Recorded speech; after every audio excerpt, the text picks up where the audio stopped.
Get ready for the show, it's about to begin.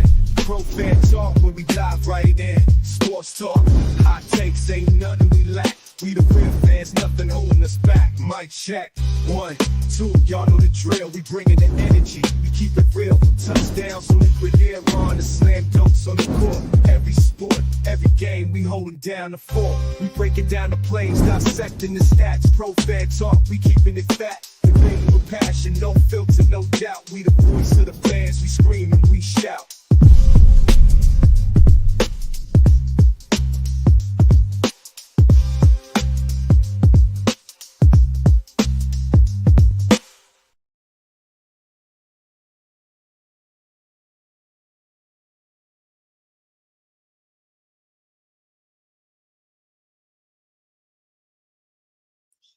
What's going on, good people? Just got the kickoff. I was going to start at 8, but I was like, you know what? I want to see you start this kickoff, and I might as well go live. We're going to get a lot in tonight, man. We're going to go through this college playoff game I watched last night, Notre Dame. Marcus Freeman going to the national title. You know I'm pulling for my Buckeyes because I'm an Ohio boy. Texans, we'll see what they got. Should be a pretty good game. Another good game. It was a great game last night. So, first down, pistol formation, play action, kicks it out to the side to the receiver in motion. Got about 4 yards on the pass. So, small game. Quintrevion Wisner. Good Lord. Running back for Texas. That sounds like a Key and Peele sketch. Quintrevion Wisner. Wow.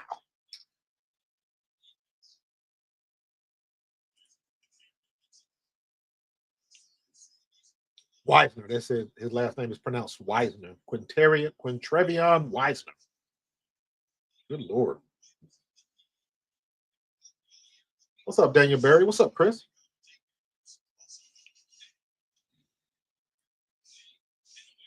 Yeah, guys, we're going to mix it up tonight. I'm not supposed to start till 8, but my computer crashed. My my router wasn't working. I had to reset everything. All the notes and the pages I had up, I lost them. So I'm like, whatever. Just roll with the flow. I still got a little time to set it up. But 3rd and 2, Texas rolls out.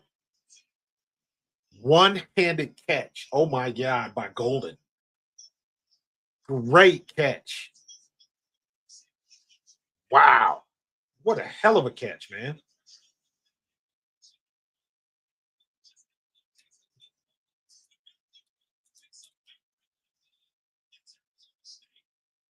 You know Kirk Herbstreit is going to be extra excited for this one because the Buckeyes is in it.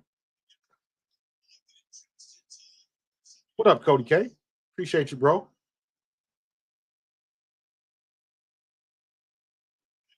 Ooh, end around. He gets around the edge. He made chicken salad out of chicken shit right there. He just outran everybody.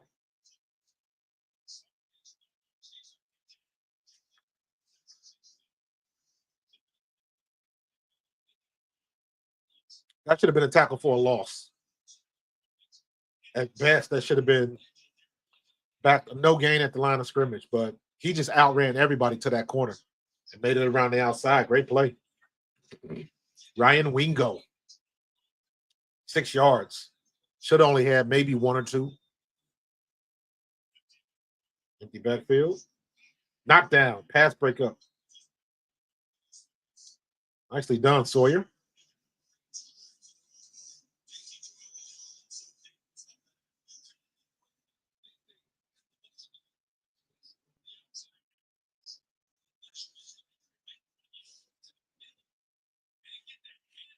Nicely done. Got that big paw up in the air, knocked it back down. They worked on that in practice, you can tell.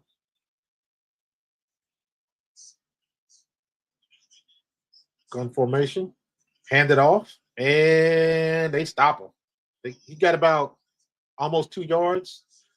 So it's going to be 4th down and about 6, looks like.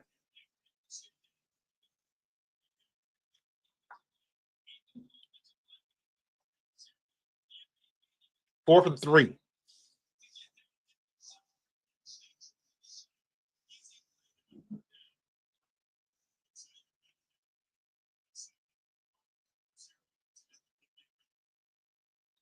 All right, 4th and 3.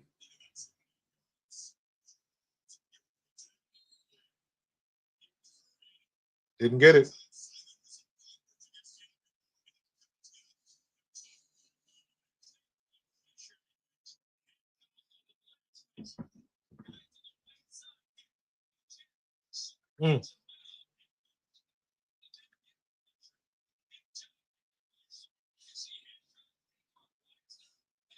Bad ball. Had a chance to put him in a good ball, but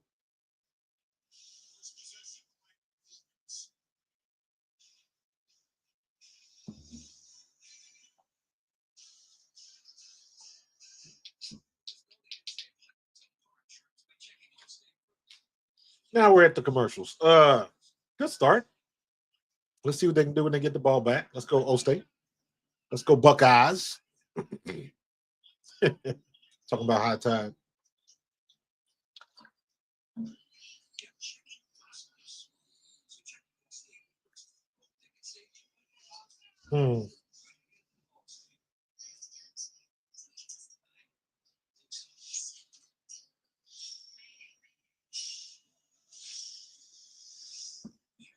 Like this.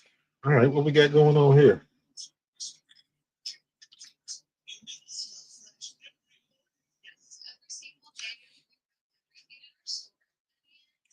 We got a lot. Let me see if I can get my notes back. Hold on for a second.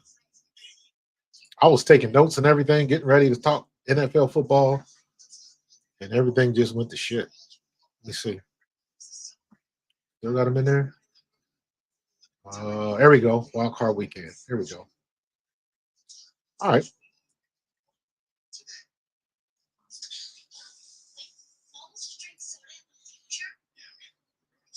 There we go. There's some things we're going to get into. Everything crashed when I started talking about the Vikings. I got all my notes about the Eagles, the Green Bay at Philadelphia game. Some of the topics we're going to go over through the night. Stuff about Jalen Hurts, A.J. Brown, Lane Johnson being pissed, rightfully so.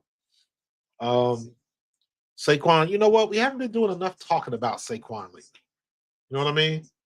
So, because the thing with Saquon is, after all of the hoopla about him not breaking a record, everything kind of died down because after that, you saw all of the injuries throughout the NFL, and it was like a lot of people were like, maybe that was the right idea. Exactly. But I understand why people wanted him to go for the record. You're trying to go for history. I've been wanting to say that he shouldn't be chasing Eric Dickerson. Yes, Eric Dickerson has the record, but the mark he's trying to set is with Terrell Davis, the only other 2,000-yard rusher with a Super Bowl victory. First and 10, handoff. Nice. Get to hard 6. Talking a little smack. Talking a little smack. Trevion Henderson. Jeremiah Smith. That was Smith on that one.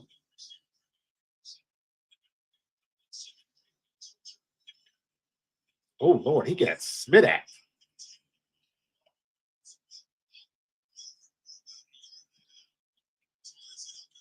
Trying to establish that line of scrimmage. And Texas having something to say about it.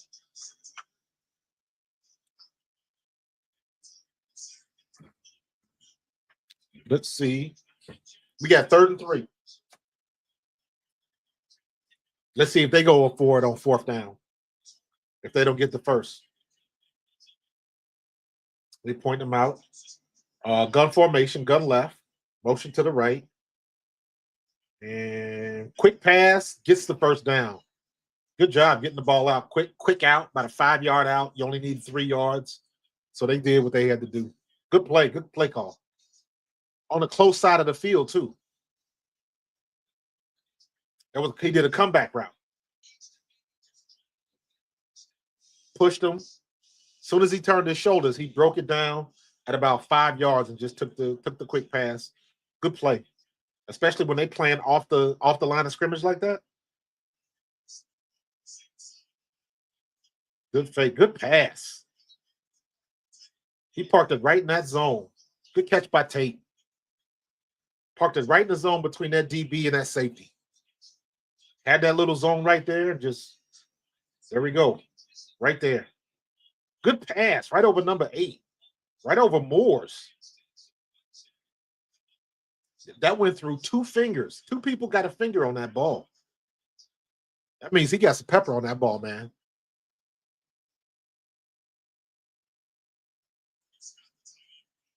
Drops back, looking, goes deep. Ooh, a foot too high.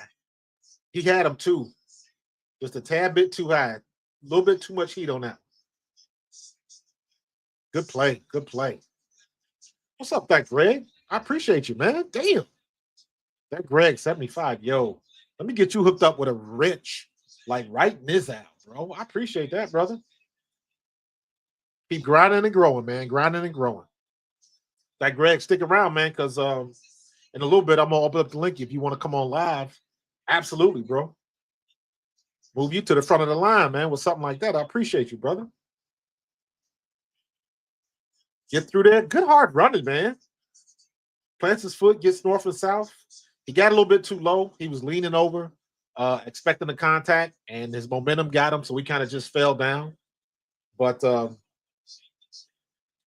I'll take 5 yards on that one. Well, that was 4 yards. Remember, you got to get 4 yards, man. Got to get 4 yards. All right, 3rd and 6. Watch the middle. The middle is open. Bring him back in gun formation. He drops back. First down. He nickel and dime him all the way down there. Good pass. Set down right in between them linebackers. Watch the replay. Goes right there, bam, right behind that referee. If you got the 2 linebackers like that, they're not going to go back like this. They're going to go back and gain ground. They're going to leave that middle wide open. Good play. He's getting rid of the ball quick so far. 1,001, 1,002, 1,000. Good job. Good play, man. He threaded the needle on that one. Great pass. Howard is in his bag right now, man. 3 out of 4.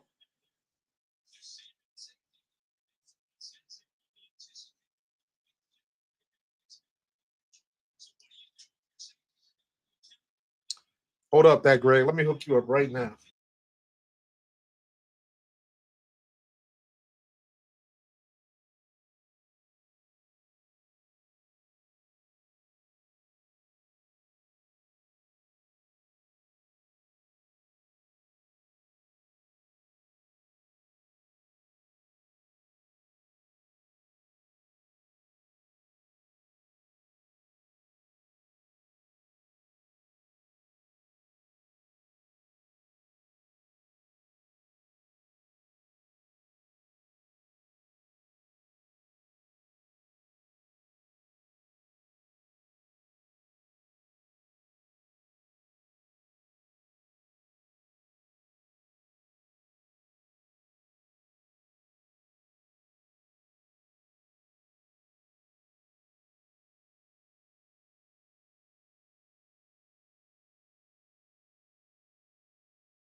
There we go. My bad.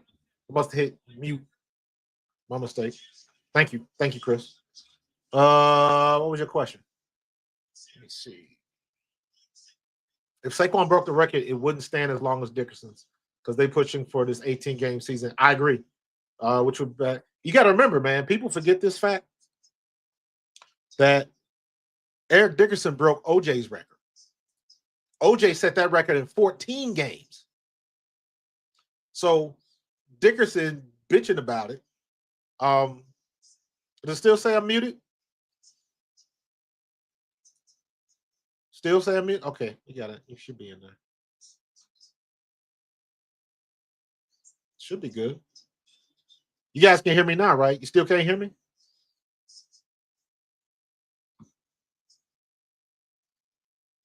Okay, there we go. All right. I got the delay, so I don't know when you type the message. So it might be taking a couple seconds. Okay. Because all my meters was popping. I was good. But what was I saying? Oh, OJ broke it in 14 games. Like, because of all of the shit that OJ got involved in, you know the story. I got a good camp story about OJ too. People forget how good OJ Simpson was because he's a meme now. He's a caricature. Like, people really forget. Like, people forget how much OJ did, like, just for professional athletes in the NFL, as far as going into the next, going into Hollywood. Jim Brown pretty much did it first when he was in the Dirty Dozen, and then he was in the blaxploitation films and Three the Hard Way, and even I'm Gonna Get You, Sucker. You know what I mean? But Jim Brown was pretty much set the stage. I mean, you had like Paul Robeson back in the day and guys like that, but Jim Brown was the first one that really set the stage for athletes going to Hollywood. A lot of people don't even know this, but Jim Brown did the first love scene with a white woman. I think it was him and Raquel Welch, and I forget what the name of the movie was, but that was a big deal, a huge deal in the like late 60s. But Jim Brown was the first one to do it, and Raquel Welch was all for it. So, they paved the way, man. And O.J. Simpson came through, and after he retired, then he was on TV. Then he had O.J. was the first guy I can remember that had a major endorsement deal, because Hertz was everywhere in the 70s and 80s. They had that commercial when OJ was the juice was running through the airport and all of that type of stuff. That was huge, man. Hertz Rent-A-Car. It was huge back in the 70s and 80s. And it was all OJ Simpson. And then OJ was on he was doing the football commentary. And then OJ Simpson was a big reason why HBO kept stepping their game up. HBO had a show. It was a football show. I believe it was called First and 10 or something like that. It was like basically like what you would see now on Netflix. It was a weekly show, and it was about a football team. And OJ was on it, was a regular on the show. Let me see if I can look this up. OJ Simpson HBO show. Nah, it's not The People versus OJ.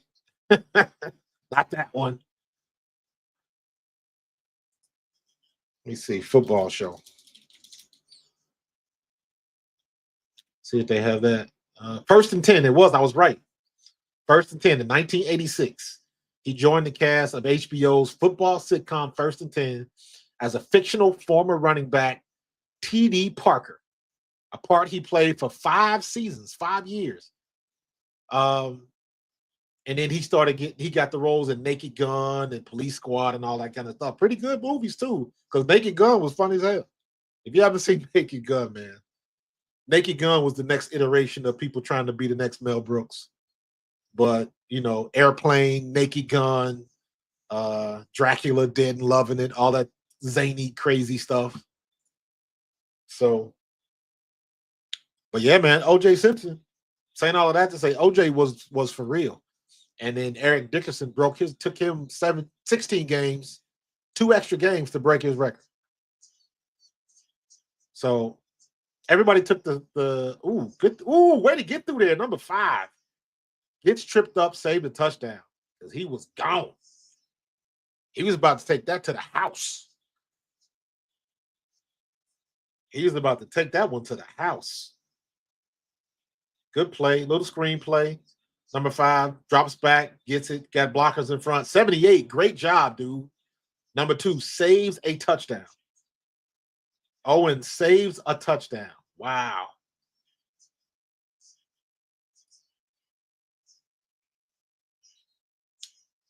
Drop to Wisner. That's probably the best option because if you'd have caught that ball, he wouldn't have got nothing out of that. Definitely would have got none of that. Okay, Chanel, I appreciate you looking out for the audio. Technical difficulties. All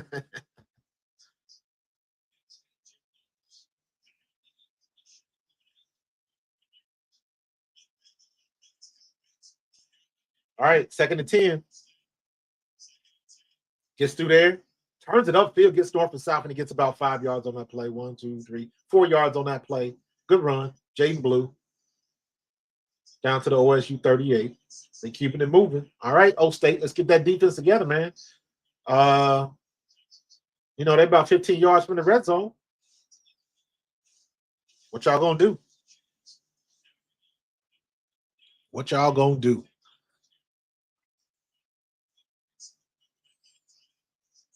All right, 3rd and 7. They must have a penalty that I missed. How was it third? How did he get 4 yards in 3rd and 7? Oh, penalty. Well, yeah, go back.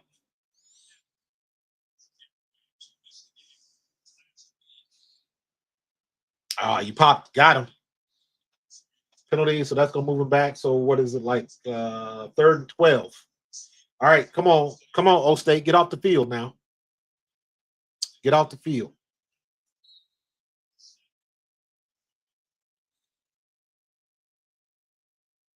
Come on, come on, come on, come on. All right. That linebacker's dropping back. There you go. Get back, get back, get back. Get him. Sack. Nicely done, Old State defense. That's what I'm talking about. Tumaloa gets in there, gets him a sack for the day. Let's go. Both backers drop back in the zone. I see where he was trying to go. I was going to say he had that man on the left, but the route wasn't finished. If he would have looked on the stem of that route, he may have been able to hit him, but that would have the receiver was trying to finish the route. He was running a deep out. All right, they forced the punt. Gets the ball back on about 8-yard line. O State gets the ball coming out. Let's go. Good job by the defense, man. Good job by the defense. Not real happy that they're playing in Dallas, but you can't get everything you want. Dallas sucks. Someone could break 2,500 if they gave the rock like OJ. Yes, he carried 24. He had 24 carries a game. Wrestling to Barkley had 20 per game. Yeah. Let me be honest with you, man. I don't believe that, Kev. I don't believe that. 24 won't necessarily get you injured. Here's why. But it all depends on how they give you the ball. It all depends on how it's distributed. Because we have a tendency to want to go up the middle way too much. If we had Saquon, and I'm just saying, if he had 5 carries a game outside, and I mean not bouncing outside, I mean it's designed to be a off tackle to outside or a designed pitch. If he had at least 5 plays like that, pitched outside, he's either going to get outside or get out of bounds. So the possibility always exists for injury, but I'm looking at it from the standpoint of not taking the contact, because you can always, every now and then you're going to lower the shoulder and make somebody pay for a tackle. But most of the times, running backs now, get your ass out of bounds. You ain't got to take the contact. You done already got 7 to 10 yards. Get out of bounds, live to fight another day. And And the defense did all of that chasing, and they still couldn't catch you. They had to push you out of bounds. Nothing came of it. So rinse and repeat. So I'm looking at it from the standpoint of the contact you don't have to take.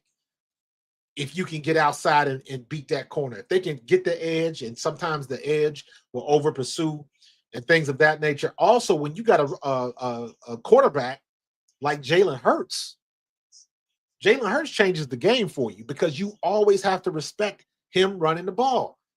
The biggest mistake Jalen Hurts has made this year is in that damn Washington game when he didn't slide. If he slides, he doesn't get a concussion. And Saquon would probably go on to have 200-plus yards that game. I believe that. He had 100 yards in the first quarter. He wasn't playing. But the only reason you get it like that is because they got to respect Jalen Hurts. They got to respect him. So what happened after Jalen Hurts got hurt? They put damn 13 men in the box. And Washington was like, yeah, let me see you run. Kenny Pickett ain't going to beat us over the top. And we still almost won that game. We should have won that game. We lost that game when Devontae Smith drops the ball. First down, run out the clock, game over, and we good. Washington ain't even in the playoffs. But we didn't make the most of it, man. We should be 16-1 this year. The Eagles should have a 16-1 record. The drop pass against Washington, the drop pass against Atlanta. We should be 16-1. So, all right, let's go. We 1st and 10 on the 12-yard line coming out. Delayed play action. Breaks the tackle. Again, he made chicken salad out of chicken shit on that one. That should have been a tackle for loss, and he ended up with 3 yards on that play. Props to the playmaker for making that. Who was that? Jeremiah Smith. He got 3 yards on that, and it should have been a tackle for a loss. But Kev, to answer your question, man, 2,500 is doable. Probably in the next, not next year, but probably 2026 or 7 is when we're going to go to 18 games. I already know. It's too much money to be made, and the NFL is going to make that paper. Yeah, but look at what you are correct, Kev. But look at what they did in the second half. Look at what they did in the second half. Because by that time, they knew they could change up because they knew Jalen wasn't coming back. So it's that I believe he had 26 carries for 21 yards or something like that. It was ridiculous. He's looking, he's scrambling, rolls out to his right, he's running. He gets past the line of scrimmage, gains about 2 yards. So, second down coming up. Still moving the ball. The whole Jalen thing was basically when Jalen comes out, they just don't automatically adjust and change everything. That's something that happens at halftime. You're like, okay, Jalen's not coming back, so this is what we're going to do different. And you can tell they loaded the box and was daring Kenny Pickett, you got to beat us. We're not going to let Saquon beat us. Ooh, good move. Great patience. Hell of a run. Hell of a run by that running back. Who was that, Robinson? Watch the patience he shows on this run. Gets it, comes around, wait, sets up your blocks, the inside, outside, gets back north and south, get the sideline. And what did I just say? You see him get out of bounds so he didn't take a hit? That's exactly what I'm talking about. Patience, keep your head up, always looking to go forward, man. Great run by that kid. Henderson. Fake is trying to go deep, down the middle. Great play. O-State is picking them apart, man. And they leaving that middle open. That was another tight thread by Howard because they was collapsing on the ball, and he got it in there in the nick of time and right where it needed to be. Great throw, man. This guy, he's tossing the ball, man, right there. Right there, right over that referee's head. And was almost in triple coverage. The receiver was expecting to get hit. He was expecting a big hit. We in field goal range now, so we gonna get points out of this. Gun formation. Let's run off tackle left. It's open if you can get there. Off tackle left. Bounce it to the left, man. It was one-on-one out there. You got big 74 against that edge. Make somebody miss. That's what you want to do. Come on, dog. Don't get no stupid ass penalties. Come on, man. Henderson. Jaw jacking you, dog.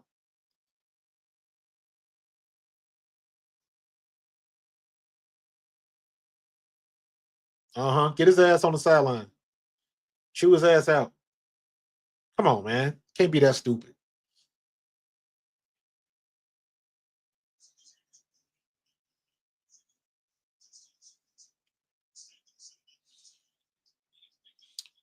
Yeah, Kay. Everybody's healthy. Everybody's healthy. Come on, man. You going, dude, boy, some of these kids now are so damn sensitive. Can't say nothing to them. Can't even shit talk right.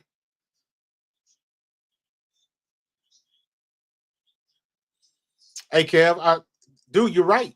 You're 100% right. But I look at it from the standpoint of when we went to those games, after those games, the Washington loss and Atlanta loss, when they go in the locker room or are they in film session that next week watching film on the game, that's one of those things where like, man, we cost us that game. They didn't beat us. We beat ourselves. And I'm saying that strictly because the opportunity they literally dropped the opportunity. So I look at that as we beat ourselves. Now, I'm not taking anything away from what Jaden Daniels did and what Atlanta did. What Kirk Cousins did, went down the field in a minute, 8 seconds or whatever it was.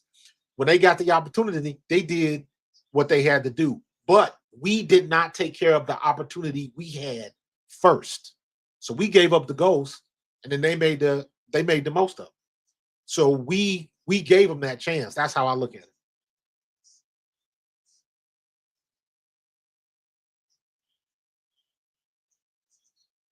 6-yard, 5-yard gains on that. So that'll be 3rd and 26. 4th and 21. Damn.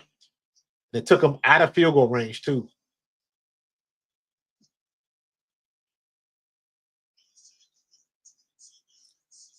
Crazy penalty.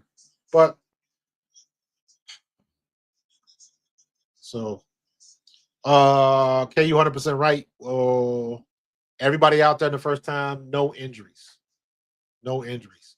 The only thing we got worried about is AJ's knee. And I think that's just a rest issue. He's been dealing with it this far. He'll be fine.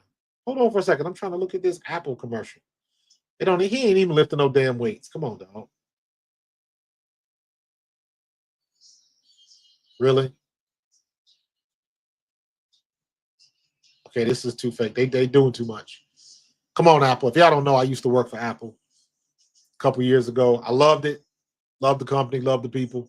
But I had to move on. But I'm looking at this commercial, and I'm like, y'all doing too much, bro. Y'all doing way too much. But yeah, man, we got everybody. Just AJ's knee. The only other person that was down, I just had it up. Where did it go? Trevor Keegan is out, and Byron Young is out. 2 people that we really don't worry about. So, it is what it is.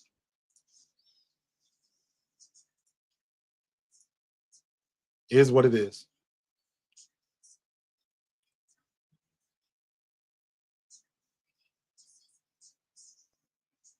Yeah. Listen, we got to be the playoffs. You got to be 3 for 3. Offense, defense, special teams. You got to be 3 for 3. So, Kay, I'm with you 100%. Yo, special teams have got to be on point. They got to be on point, or it'll cost you. You got to be on point, or it'll cost you. So, yeah, it's one of those things where it's good until it isn't. You're making field goals, and you don't worry about your field goal. You don't worry about your field goal kicker, your offensive lineman, until something happens. You don't give a damn about your kicker until he misses a kick. You don't give a damn about your offensive lineman until somebody gets a hold of them. So as long as they go and nobody knows who you are, that's a good place to be. All right, I got my headphones on. Let me see. There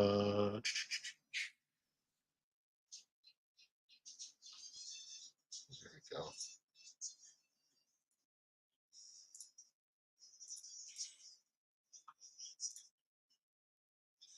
I'm dropping the link in the chat if anybody want to jump on. Let me know what your thoughts, what your comments, what your take is. I got a couple friends that's Minnesota fans. I was just about to get into Minnesota when my computer started acting up. What's up, Eagle Stewart? What's going on, dude? All right, get out of there. Good punt. Good punt. Down it, down it. Oh, you gonna take it out? Uh-oh. Uh-oh. You done gave him some room. Oh, fumble. Bounced right back to him. Wow. Bounced right back to him. That was gonna be a good return, too. He got lucky. He got lucky. Damn, he got a good bounce, man. Daggone it. Daggone it. Just put his head right. Oh, come on, man. Somebody got to be there. Yeah, he's about to go for about 40 more if that fumble didn't happen.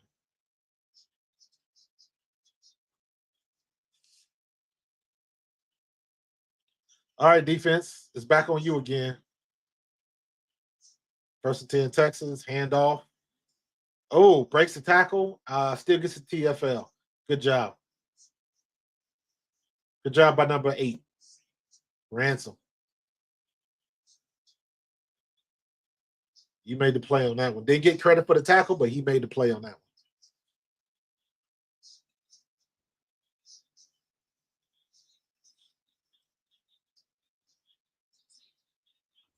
Let me see. I'm going back. K said, hold on. Little screen pass. Nice. Good stick. Uh-oh. Got a penalty on the play. K said, as much as people don't want to admit it, these teams get shook when Jalen is out on the field. I don't disagree with that. Shook may be the wrong adjective, but I understand what you're saying because that goes back to the respect the defenses have to pay Jalen Hurts, like I was mentioning about the Washington game. When you don't have to worry about your quarterback running and taking off for 40 yards, you can stack the box and say, hey, we're going to commit to stopping the run. So you got to beat us in the air. They had no confidence whatsoever that Kenny Pickett was going to throw on. So, and we got real conservative. So you are not wrong. Good comment. Teams got to play us differently when Jalen Hurts is out there. That's what it is. They got to play us a little bit different. So, all right. So it's third down. Texans. Face mask. Another penalty? Uh-oh. Man, the ESPN website has been trashed the last couple of days. Their updates have been like super slow. So it's 3rd and 11.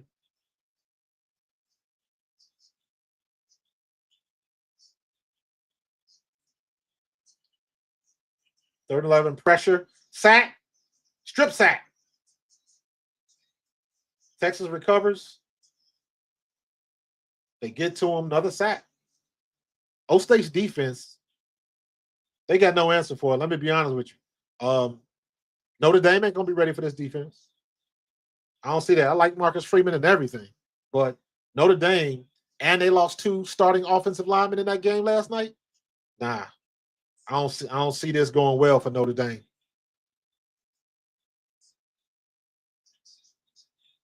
I think Ryan Day might end up with the title if the defense keep playing like this. All right, let's get a good return. Punt picks it up at about 35, bobbles. Go. Yeah, get down. You hesitated. You think long, you think wrong. Make a decision and go, young fella. Make a decision and go. Let me see. Hurst needs to get back to form. Barkley needs to run all over the field. The defense needs to crush Love. Jake needs to get his head back on straight and be clutch again. Yeah, I mean, the only thing you're gonna do is get when you get your opportunity, make the most of it. But let me be honest with you, I don't want Jake Elliott to have to play. I want us to just keep scoring, and the only thing we need Jake Elliott for is extra points. That's what I want. That's what I want. I want our defense to continue to get takeaways. Our defense is the key, though. Defense has got to get to Jordan Love, and I've been trying to find other information on Jordan Love's injury. I don't know. At first, they said it was a hand injury, then it was an elbow injury. So I don't know somewhere in the middle. But I know he's not 100%. I know he's not 100%. Here's the thing. If you get dinged up, if I hurt my shoulder, or let's say I never hurt my shoulder, let's say I get banged in the game, and then I come out for a couple plays, right? And I go back in the game, finish the game, have a good game, blah, blah, blah, blah. And somebody asks me, hey, how's your shoulder feel? Usually I'm going to be like, shoulder's good. They got me one time, just put some ice on it. They sprayed it, and I was good to go back in the game. I'm good. I'll be good for next week. If you ain't got no issues, that's what you're going to say. But if you do have issues, you got to be very cryptic because you don't want the world to know that you got issues or injuries or you dinged up. But that's the tell. That's the tell right there. You notice when they asked A.J. Brown about his knee, A.J. was like, yeah, I'm just getting some rest. Yeah, it's bothering me, but I'll be out there 100%. I'm going to be out there. He said that right off the bat. Let there be no misunderstanding. I'm playing. Jordan Love, I had not heard that yet. It was like, it was this. It was my elbow. Yeah, we'll see. He got really, really short. He got real short. I'm going to have to try to bring that up so I could play it for you. But his answers were like, come on, elaborate a little bit. He was like, yeah, I'll be good. Nah, it feels better. I'm good. So that, to me, that's a tell right there. That no, his wrist and or elbow is not good, but he's going to grin and bear it. What that means is that's going to be just like that situation out there a couple years ago with Hassan Reddick hit Brock Purdy.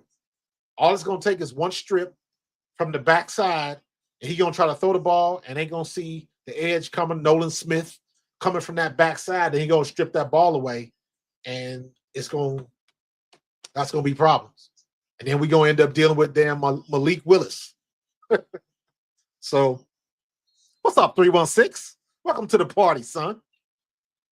My Buckeyes taking care of business. It's 7-0. We got the ball, 1st and 10.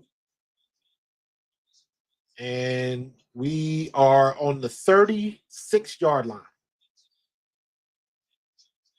Rolls out left. All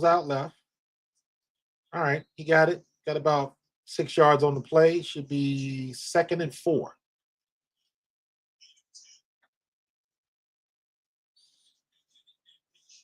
Let me shrink this down a little bit. So put this over here. And I'm going to put my notes over here. And I got OBS running in the back. So I'm good.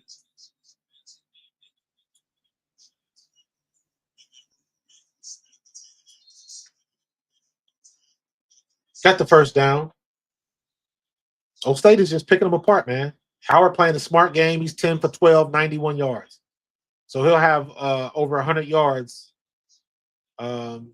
before the half.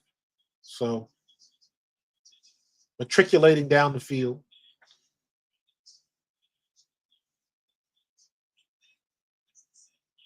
Gun left. You got twins at the top. Try to drag across the middle with the tight end. Get rid of the ball. Throw the ball away. Good job. Man, what you talking about my Bearcats for, man?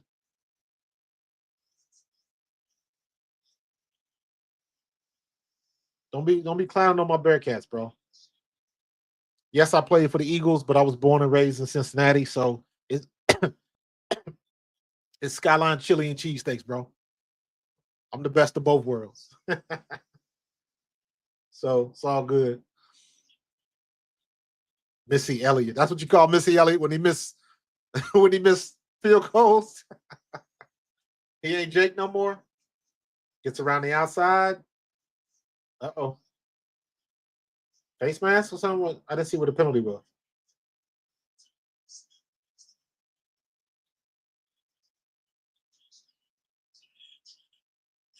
Think it was holding. Yep. Holding on the offense, moving back. The Bearcats are your favorite team? I used to be down with the Bearcats, the basketball team, back when they had Kenyon Martin and Nick Van Exel. When Bobby Huggins was coaching that team, man, we were nasty. We had a stretch for a couple of years, man. Cincinnati basketball was the truth. Cincinnati basketball was the real deal for a minute, man. Especially Kenyon and them should have won the national title. And it's a shame they didn't. We made it to the Final Four that year. We had a squad back then, man. We had a squad. Yeah, I had a couple of my teammates from my high school teammates played at UC. And most of them, a couple of them went to O State. A couple of them went to Miami of Ohio. So we had we had 3 guys from my football team. We all made it to the pros. Myself, Ron Carpenter. Ron Carpenter won the Super Bowl with the Rams. He was part of the greatest show on turf. He was a safety, cornerback, and punt returner. Heck, and even this is funny. We can go all the way back to the 90s, right? This is how far I can go back where the Jets didn't know what the hell they was doing. So my homie Cart, he was with the Jets. He was a kick returner. He was 3rd in the league in kick returns. Number 3 in the league, and they still cut him. So, it's much more the same, man. Much more the same. I'm having concerns with the DBs defending Poco routes. Q got beaten consecutive weeks for TDs against Washington and Dallas. They made versus New York, and Brown flowed over to get the pick. Hope is fixed. Listen, here's the thing about Quinyon. As good as he has been, and he has been good. Yes, I wanted him to have the defensive rookie of the year, but because he didn't get any picks, I think it's going to end up going to Jared Verse because Jared Verse got sacks. Having said that, Quinyon is not going to stop everybody all the time. He can't do it. Eventually, the law of averages says somebody's going to get him. He's going to get got. There's no way around that. As good as he played, and I'm saying this, you give me the best cornerback or safety in the game right now, and I can probably pull up a play where somebody got the best of him. So for him to do what he's done, as long as he's been doing it, good on him, man. You're not gonna stop everybody 100% of the time. You bound to have a breakup. Maybe it's bad communication. Maybe he rotated his hips a step too slow. Anything like that is bound to happen because the other dude, the dudes on the other side of the ball get paid too. That's what people got to remember. Quinyon Mitchell is good, but he's still a rookie and going up against vets. So somebody's going to get the best of him. I'm good with that. But if you want to look at the averages, if you want to take the macro and look at how he has performed, Cooper DeJean, how he has performed, I'm good. You're going to get got sometime. It's bound to happen. You can't stop everybody 100% of the time. The guys in the NFL are too good. They too good. So you're going to get that, man. I'm never forget. I was messing around. We were in camp. We were doing warm-ups. So we do the one drill it's like basically one-on-one drills, but you basically warming up the quarterback. So the quarterback's tossing the ball. You line up. You the Z receiver. And you get a DB that lines up on you. And the only thing you're supposed to do is just come up, chop it up, and give some hands to the DB. You can either go inside or outside, the quarterback will see what you're doing, and he throws the ball about 20 yards, like a over the shoulder pass, and you're supposed to catch it. It's not too competitive. You just warming up. But I remember doing that one time, and Eric Allen was up, and he was like, "Uh-oh, I got a rook. I got a rook." So, I'm thinking, all right, all I got to do is just get around him. So I try to chop my feet and go around him, try to make an outside move. And when I tell you he dropped his back foot and stiff on me in the chest, like right off the line of scrimmage, basically like a bump and run, and it just threw my whole shit off. And everybody was laughing at me and everything like that, man. And I'm saying all of that. It's like even something as simple as like that, where we warming up in practice. Randall Cunningham is just throwing balls. He laughing. Everybody laughing. It's like, dude, Eric Allen should be in the Hall of Fame this year. But the guys on the field are good. I don't care if you're talking about receivers, cornerbacks, safeties, whatever. The guys on the other side of the ball are good too. So you can't get everybody all the time. You just can't do it. So I like what Quignon's doing. He's taking his L's, but sometimes you can't learn unless you take an L. But his L's have been minimized. So I'm good with that. Q will be fine. Don't even sweat him. He'll be fine. Our secondary going forward, and I'm talking into the future, next couple years, if we stay healthy, Sidney Brown gonna be back there. I think Slay's gonna step out, and then you got I'm a big fan of Keely Ringo. I think Keely Ringo should be starting. I want him to get as many snaps as he can get because he is a fast, physical cornerback, and the more snaps he gets, the better. And I think he's just kind of like an unsung hero right now because he's biding his time. But I like Keely Ringo, and I think when we get Quinyon Mitchell, Cooper DeJean, Reed Blankenship, Keely Ringo, Sidney Brown, our secondary is going to be tight.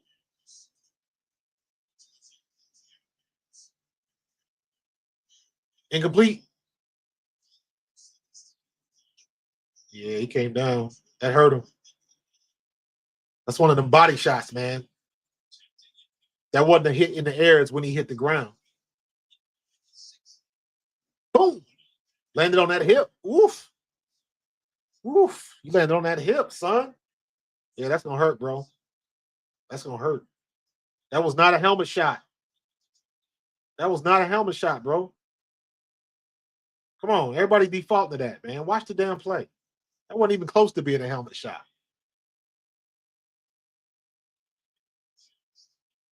What do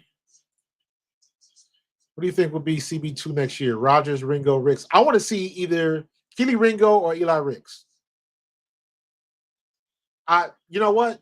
Possibly with Cooper DeJean, but what I would say, let Cooper DeJean do exactly what he's doing right now. Because we still got CJ Gardner-Johnson going to come back for another year. I think Slay is done. If Slay comes back next year, Slay is going to be a player coach. That's what Slay is going to do. He's going to be a player coach. Because even now, Slay is playing at a very high level to be 34 years old. But there's only been like maybe 1 or 2 games this year where Slay didn't come off the field not limping. And that's just the expiration date on them hamstrings and them knees is just popping up, them growings. Every time he's limping off the field and that stuff adds up. And I think his age is catching up with that, especially at his position. But when he is on the field, man, he is balling. He is balling to be 34 years old. He can still run. I must admit, sometimes he coming up when he got to make tackles, he might be making a business decision or two. But for the most part, Slay is balling, man. I ain't got nothing bad about to say against Slay. He has been as advertised this year. He gets dinged up a little bit, but for the most part, Slay has been good to go. If we can keep him on the field, you still don't want to go in that direction. So, but I think he's going to come. I think he's going to come back next year, and he understands what his role is. He understands what his role is, man. Just like, man, as much as we maligned and really took it to James Bradbury last season, do you really think James Bradbury is mad because of the situation he's in? He understands because it looked like Bradbury Like just the energy left his legs. Because he, at the end of the season last year, it looked like he was running in mud. He was just that slow. And I just think his decline it was declining and then it just went off the cliff. After the Super Bowl, it wasn't there no more. So, and I think he understood that. He ain't really made too much noise. Ain't nobody thought about Bradbury, but he's still on the team. So, he's that guy in the meeting rooms, played with Saquon, so there's 2 Giants on the team now. But he understands the situation that he's in. Been around the league for a long time, not going to the playoffs because he's been with the Giants. So he understands where his bread is buttered. So he's going to stay there. He's still a smart player. He can still understand the game, and he can still teach the young players what to do. So he's going to be another player coach. So, it's all good. What's up, frat? My frat brother in the building. What's up, Lloyd? All good. A5A all day, brother. A5 till I die. So, yeah, Keely Ringo is a bruiser. Yeah, he's a physical. Just think about this. Yeah, Frat. Jalen Hurts. Yeah, he got something to prove. Everybody, the news came out. He had a good week of practice. That's what I was worried. I was like, bro, you got to get that work in practice. Got to get that work in. So I'm with you on that one, Frat. But Keely Ringo, people don't give him credit for as fast as he is. Keely Ringo is ridiculously fast. Keely Ringo ran like a 4.32 at the combine. And I was like, I had to go back and look at that on YouTube. I was like, I forgot that dude was that damn fast. And he's not afraid to hit. So just think about this lineup. You're talking about Cooper DeJean, Quinyon Mitchell, but now Reed Blankenship, physical player, Sidney Brown, physical player, CJ Gardner-Johnson, physical player, Keely Ringo, physical player. Eli Ricks, the jury's still out on him. If I got to choose between the two, I'm choosing Ringo over Ricks. But at the end of the day, I want to see them both get snaps because that's the only way you get better. But I like the promise of Ringo a little bit more than Ricks. But they both good players, so. And Vic Fangio is starting to tiptoe into Stoutland territory. And what I mean by that is the way Vic Fangio is running his defense, do y'all realize we've gone from worst to first? Look at our defense at the end of last year. Look at our defense now. And we lost Fletcher Cox, Hassan Reddick. We lost Brandon Graham. And we've gone from worst to first. Everybody didn't expect jack crap from Nakobe Dean and Zach Bond. Everybody thought Zach Bond was a special teams pickup. Now, y'all know my affinity for Nakobe Dean.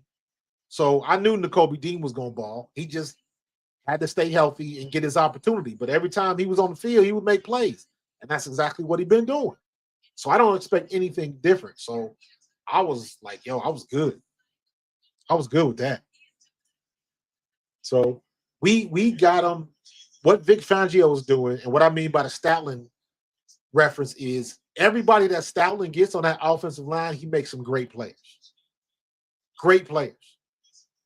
Vic Fangio is entering into that territory with the Eagles. Zach Bond, you didn't see it coming. Nakobe Dean, you didn't see it coming. Nolan Smith, you was hoping last year, but you didn't see much all of a sudden out of nowhere. When we got Bryce Huff, there's a little bit of struggle from the beginning, and all of a sudden, he started paying dividends. Jalix Hunt is paying dividends.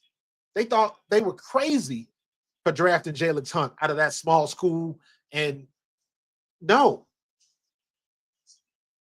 But Vic Fangio is taking the recipes, making it happen. He's cooking. So he is entering into that category like Jeff Stoutland. Regardless of who he gets on that team, he knows how to make it work. He knows how to make it work. And that's a benefit that a lot of people and a lot of coaches don't have, man. Vic Fangio is one of those guys where he understands how the sausage is made. So no, he ain't trying to go nowhere to be a head coach. He done been through all of that. He trying to settle down, do the best he can do, and coach, to the Lord call him home. You know what I mean? So, and that's a good situation to be in because the only thing he's doing is teaching. Only thing he's doing is teaching, man. Before Brandon Graham got hurt, he was having a phenomenal year. Phenomenal year to be in his 15th year. Are you kidding me? So,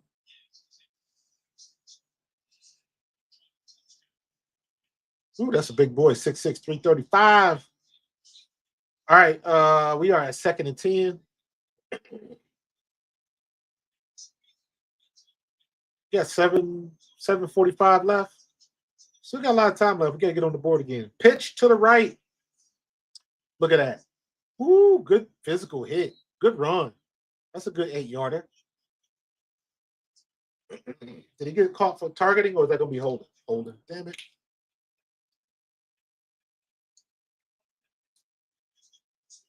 Yo, Joe. Here's the funny thing about Nolan Smith. Last year, this is where it got like bipolar with Nolan Smith. Last year, during camp, it was clear Nolan Smith was the leader of all of the rookies. It was clear. He had a good camp, but it just didn't translate in the game. And I think what happened was, I think last year, Nolan Smith was just a little bit too light. He was losing the battle of physics. He ain't bringing enough ass with him. And clearly this year, you can tell he bulked up and got bigger. But he didn't lose his speed. He didn't lose his speed. For as much as we love Hassan Reddick was a 4.56 guy. 4.6. Nolan Smith is a 4.4 guy. So he's faster than Hassan Reddick. And he's still learning how to play and learning how to be a pro. But the sky's the limit for Nolan Smith. And he's just finally coming into his own with, like I mentioned before, with Fletch gone and BG getting hurt. He's finally had an opportunity to step into his role, and he's making the most of it. So Nolan Smith, man, I like Nolan Smith. He did, Joe, to your point, he flipped the switch this year. He flipped the switch. How in the crew did their big one in the offseason? Everybody thought I was crazy when I said we beat you 13-4, 14-3. Yeah.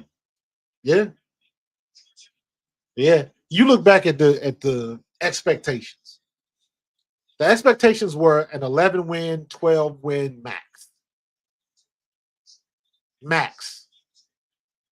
Nobody expected this. And like I did a video the other day, stop all of the Sirianni slander, man. Stop it. Anybody that don't like Sirianni, then you just don't like Sirianni. But you are not going to disrespect what that dude has done on the field as the head coach of the Philadelphia Eagles. You can't disrespect that. Because he has more wins than anybody else in their first, 4 years as a head coach. And we are back on track for another run at a Super Bowl title just to get there. Just to be in this situation where we got the best team in the league right now. So I would argue us, Detroit, and Buffalo, the 3 best teams in the league. So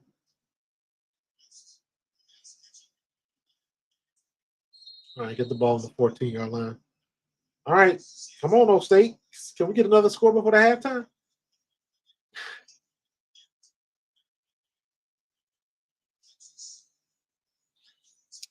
Dragon Bond Z. Totally impressed by Bond. I thought they brought him in to be Chris Gokong type player. Lottery hit on that. Listen, I said this the other day. If you watch my show with me and Tone gonna have another pregame show Sunday morning at 10 o'clock. Check us out. Um, we talked about Zach Bond. When I looked at Zach Bond, I watched some tape of him when he was still at, and this is right after we signed him. And I was like, he didn't get a lot of clock. He didn't get a lot of snaps in New Orleans. And he was one of those guys where I call it lost in the sauce. He should have been playing, but the guys that were in front of him were just as good and make more money. So when you got them big contracts in front of you, they're going to play them. They got to play him. They're going to make them earn their money. So he kind of got lost in the sauce. But every time I saw him on the field, though, he was making plays. He made something happen. I always say you don't have to make the play to make the play. If you break through the line of scrimmage and make the running back change directions, you don't make the tackle, but you deviate that you deviate the running back and somebody else makes a tackle for a loss. You made that play. You just don't get credit for it. That's what Zach Bond was doing down in New Orleans. He was making things happen. And when he got up here, he got his opportunity because let's be real. At the time, wasn't nobody thinking about Zach Bond because we still had Devin White. And even saying Devin White, ain't nobody even thought about Devin White since he left because of Zach Bond. And the shameful part about Zach Bond is he should be Defensive Player of the Year, but he won't win it because his name ain't big enough. And I'm like, well, how the hell do you get your name big enough? He's done everything you're supposed to do. He's done everything you're supposed to do. What's the problem? What's the problem? His name ain't big enough.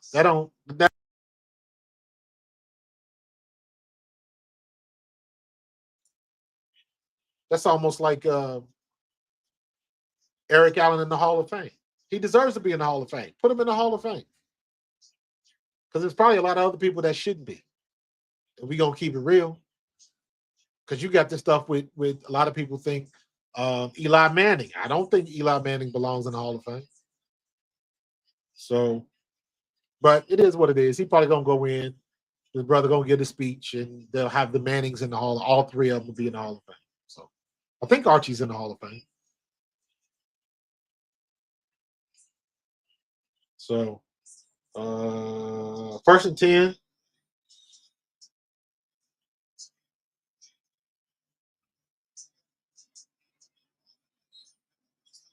Let me see. What's up, Frat? Dean and Pressing, straight leader. Trotter waiting in the midst. Let us see what driving. Trot played a lot last week. He did okay. He did okay.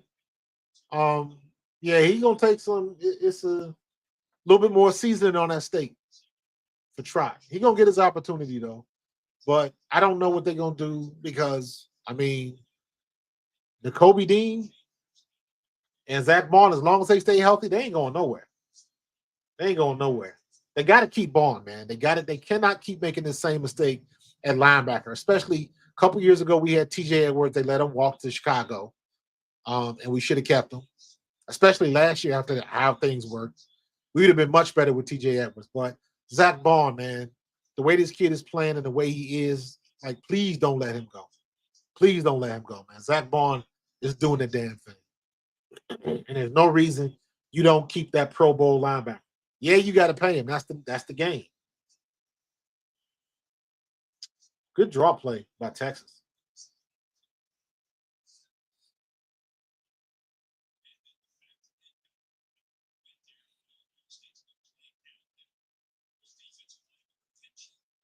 I just missed something. Oh, I just dropped the link again if anybody want to come on. Everybody's scared of the camera. They can't pay everybody, but that's one of those things where like I trust Howie. Going deep. Nope. That's one of those things where I trust Howie. Like, bruh, there's nothing that Howie has showed me that he can't accomplish. He is the Wizard of Philadelphia. He makes all this stuff happen. He makes all this stuff happen. So,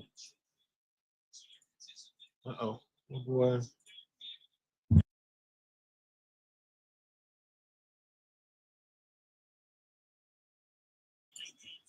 That's what keep happening. I keep bumping this mic, and every time I bump the mic, it mutes automatically. Oh, another drop pass. Another drop pass. Hold on.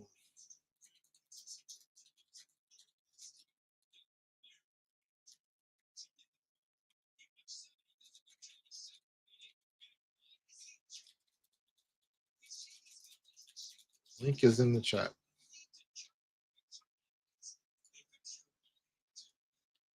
What was I looking for? Oh, I forget what I was talking about. I was talking about the slander. Shout out to the Sigmas. It was their Founders Day the other day.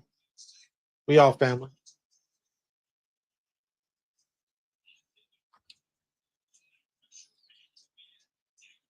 N'Kobe will have another year. N'Kobe's still on his rookie contract. Don't forget. It's like being in college. You on a 4-year contract. So we've been in this situation for the last couple years. They did the same thing with Miles Sanders, right? Because they didn't think Miles Sanders was the one. I thought he was, because Miles Sanders was the 1,000-yard rusher. He should have led the league the 1 year in rushing. They just didn't run him enough. This year is the first year in about 4 seasons that we have actually ran the ball the way we should run the ball. We could have been doing this 4 or 5 seasons ago. Not because we had the best running back in the league, but because we had the best offensive line in the league. And they just wasted opportunities. We wasted almost 4 seasons of Lane Johnson's best because they didn't want to run the ball first. And it hurt us. And then when they got rid of Miles Sanders, we got DeAndre Swift, and it was like, oh, it's going to be different. We got an explosive game breaker right here, and we didn't run him enough. We didn't throw him the ball, all of that type of stuff. And everybody says the same things. Everybody says the same things. They didn't want to run DeAndre Swift because, like, oh, he's not big enough. He's going to get injured. They said the same thing about Kenny Gainwell. He can never do the job. He's not big enough. He'll get injured. Then we get Saquon, and they finally start giving him the ball because they paid him the money. So if you can give him the ball now, you could have gave him the ball then. You could have gave Miles Sanders when what's his name? He was when the running back from the Raiders won the rushing title. Miles Sanders was like 3rd, I think. And if they would have ran Miles Sanders the way they ran Jacobs, he would have O-State goes down for the sack. If they would have done that, if they would have ran the ball then like they ran now, Miles Sanders could have been the rushing leader. I don't think he would have got 2,000 yards, but he'd have led the league in rushing. It was Derrick Henry was led that league that time at Tennessee. Because I'm looking at the carries, and you know, back then it was like we had them games where we only ran the ball like 2 and 3 times in the first half. We was doing shit like that back then. So, you know, it was frustrating. It was frustrating to watch. Very frustrating to watch. So, Howie Roseman will figure out a way. That's what he does best. He'll figure out a way. So,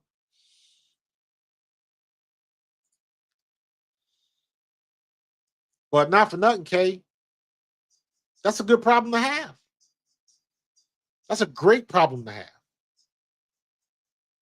So like I said, I trust Howie. That's what I was looking for. I trust Howie implicitly. Howie can shout out to my anime fans. If you know what this is, if you know, you know. What was I looking for? I had a picture with me and Howie. No, that's the trophy. Let me see.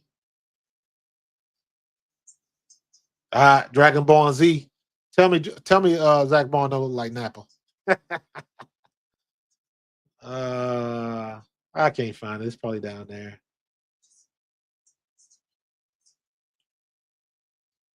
Oh well. Studio's coming along, y'all. Y'all want to see some big shots? That's my virtual studio that I'm working on. It's pretty dope. It's pretty dope. Pretty dope. It's pretty dope. It's got my pictures up there. That's when I was with the Claymores. That's my rookie year with the Eagles. And Zach Bond and Jalen Hurts. Yep. That's my little grandson. Just running my pictures. Bill Berge, man, rest in peace, bro. So sad to hear when he passed away. Bill Berge is one of them dudes, like at all the alumni events, like he's always fun, always meeting and greeting and sitting with everybody and talking. Real good dude, man. Real good dude. I don't know where it is, but anyways, there's my Eagles graphics. Yeah, it don't matter.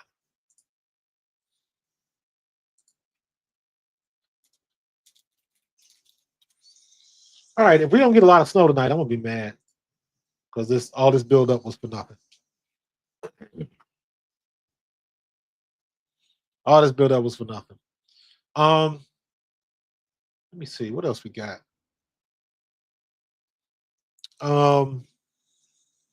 Is anybody worried about Jalen Hurts being rusty? I was concerned about it until I heard the reports coming out of camp. Because again, that's a tell to me. If he wasn't, if he didn't look good in practice, if he didn't look good throwing the ball, they would have said it, and it wouldn't have been like the praise wouldn't have been so over the top. It'd have been very, yeah, Jalen's been in there, he's working hard. That's the other. When you hear it after so many years, you understand what you're listening to. They're not just gonna say no, he sucked. They're not gonna do that.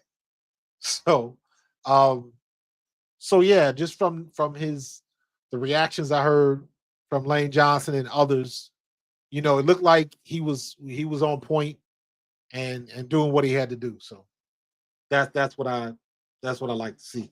But I don't want to. I want to make sure they don't abandon Saquon. I don't want to have another half where Saquon has like 5 carries or something like that. Like, no, Saquon, get him involved. That joker need to have about 7 to 10 touches in the first half. Give him 5 carries. The rest you divvy up how you want, but just make sure he touches the ball. Make sure he touches the ball. Is that a face mask? No call.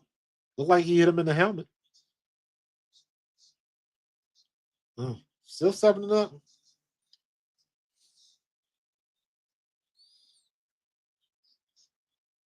Who?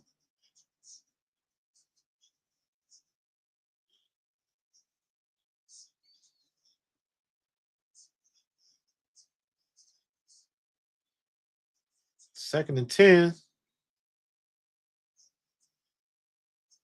Good job. Good defense. 3rd and 10. Let's go. Get off the field, defense. Get one play. Chris, I'm with you, bro. All they need to do, in my opinion, all the Eagles need to do is keep doing what they've been doing. They ain't got to change a thing. It all starts dominating the line of scrimmage. If our offensive line can dominate that line of scrimmage and our defensive line can dominate the line of scrimmage, everything is good. Everything is good. Jalen Carter is still going to elicit double teams when he's on the field. That lets everybody else eat. Mario Jomo, Jordan Davis. He took a good hit. Milt Williams, Josh Sweat, Nolan Smith. If you double team Jalen Carter, that means somebody is going to eat on the line. Somewhere else, somebody going to eat. So you got to pick your poison. That's what that means. You got to pick your poison. So, yeah, I'm with you. I'm not worried. They just continue to do what you've been doing. That's it. Yes, we got to do a little bit better with the run defense because Green Bay's got a pretty good running back. Don't get it twisted. But we've gone up against the best a couple times. They said the same thing about Baltimore, and you see how that ended up. We were the ones that wrote the book on Derrick Henry. When the last year Derrick Henry was with Tennessee, we were the ones that held him to like 28 yards rushing. So we wrote the book on that. So we know what's going on with good running backs. So, but again, I trust Vic Fangio to have the boys together, man. Think Hurts will be fine. The last game. Yeah, he'll be fine. He'll be fine. I just hope they just go back to doing what they do. You know, we ain't got to throw the ball downfield all the time. All we got to do is hit AJ Brown on the quick slant. He bound to break a tackle. He's bound to make a tackle. Okay, hold on. Kay said, if I got to make a GoFundMe to keep Bond, I'm going to do it. I ain't mad at that.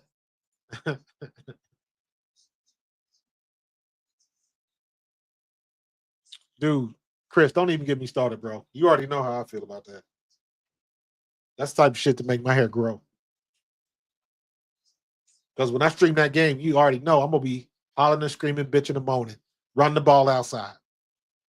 Run the ball outside. Set up the outside and then go back inside. But you got to stretch that defense out, man. Got to stretch that defense out. And what makes it even worse is I see all the other teams doing it but us. It's like, come on, man. Get out of this damn gun formation so much. Stop making our running backs run east and west and let them run downhill, north and south. That's what I like. So, you know, Chris, you already know I'm going to go down that rabbit hole, bro. You already know.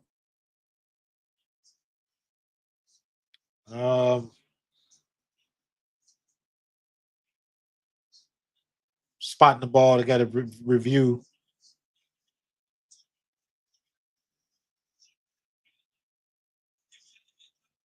I can't understand what he's saying.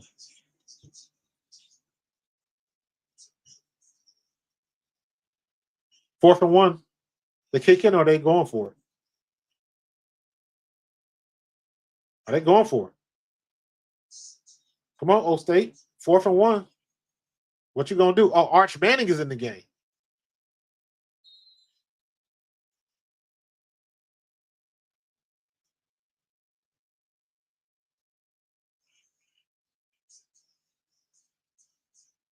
Oh! He got the first.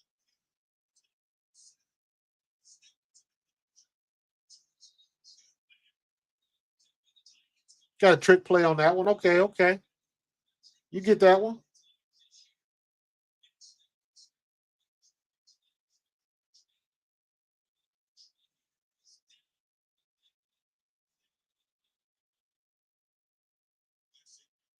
It looked like the ball was coming out. He did. He may have lost control. That's a close play. He did not have control of that ball. He did not have control of that ball. Ooh.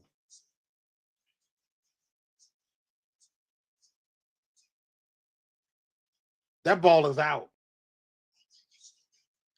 Oh, come on, man. You don't think shit. He is not down. He does not have control of that ball. The hand is not down. What? What? I ain't never heard that. If your wrist is down, you're down. I've never heard that in football. They making shit up. I've never heard that in football. The wrist is down. Get out of here.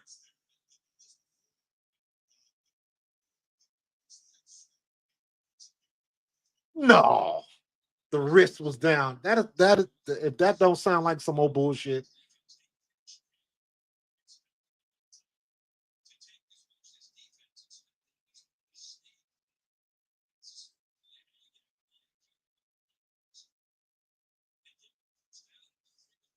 Come on, man. That was some bull. That's a fumble. That was a fumble, man. Y'all greasing the palms, man. That's BS. The wrist is down. I ain't never heard that shit before. Ooh, how did he get out of that tackle? Great play. Wow. I don't know how he got out of that.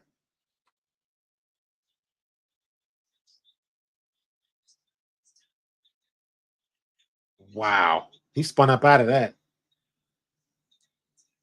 Good play. Good play.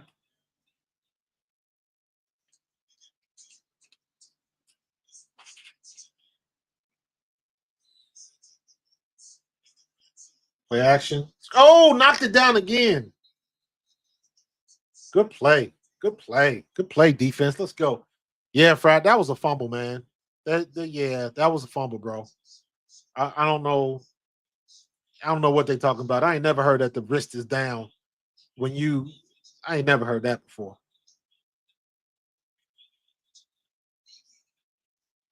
Good job.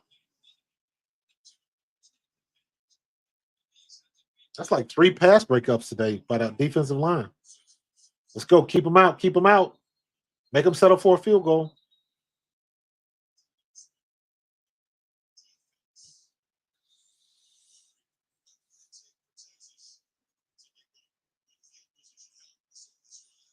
What else? What else are we talking about? AJ Brown's knee. Now, I think his knee is fine. Um, he'll be good. I'm not even worried about that. They just getting him rested so he can play and be 100%. But I'm expecting a big game out of AJ Brown. Um, I tell you what is funny. Lane Johnson was pissed not being first team all pro. I don't blame him because he should have been up there. He should have been up there. And they screwed him.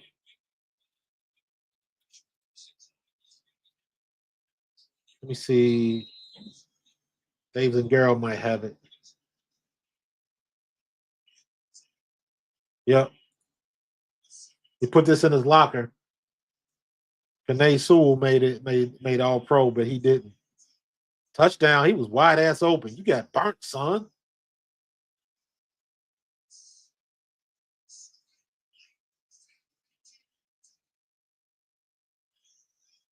Damn, you got burnt something awful.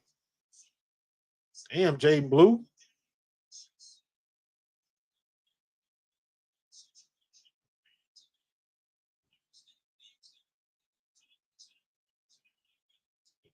Wow. They gave that up. He beat him too. Fair and square. He just ran by him.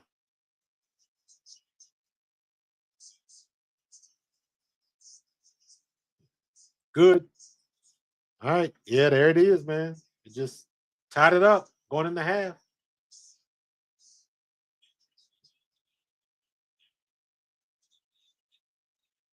He just ran by him too. What happened?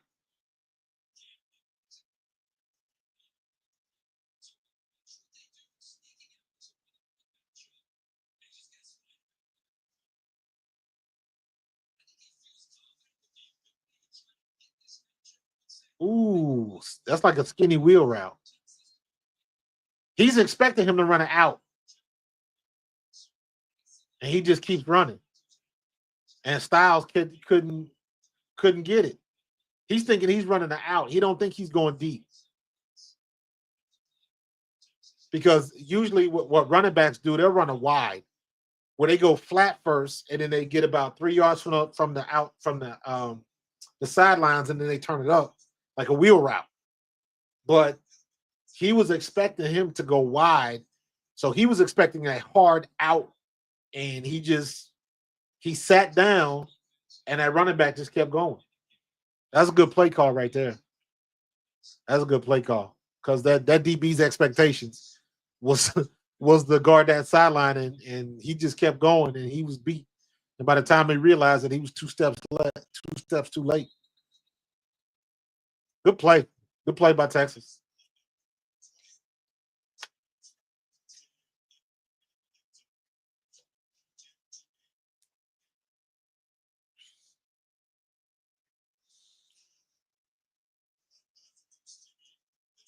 It's nice to have a game where you ain't got to hear Jerry Jones talk after the game down in Texas. Oh my God. I put this up here. I don't know if y'all can see it. This is taped to Lane Johnson's locker. I can't zoom it in, but that's taped to Lane Johnson's locker, and it's all pro comparison. Lane Johnson did not allow any sacks. Uh oh. Uh oh. Uh oh. To the house. To the house. He just bobbed and weaved, got his way through there, showed a lot of patience, made sure he caught the ball, and took it to the damn house. Oh, hi. Oh, stop playing with me. Stop playing with me. This is a lesson for everybody. Get the ball in the hands of your playmaker and let them make damn plays. That's all you got to do.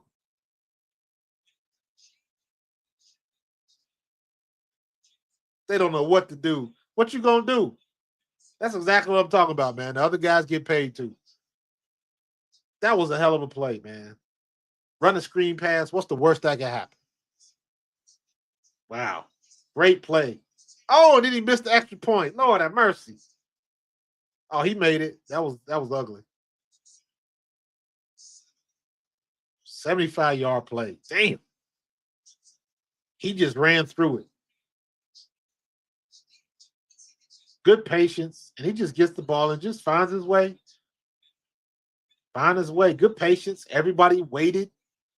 Didn't take off too soon. He just bobs and weaves, sees the daylight, and just takes off.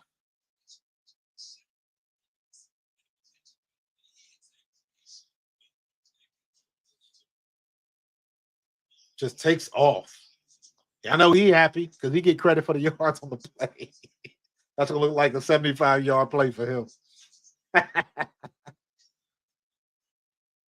Wow, he had to make up for that stupid penalty.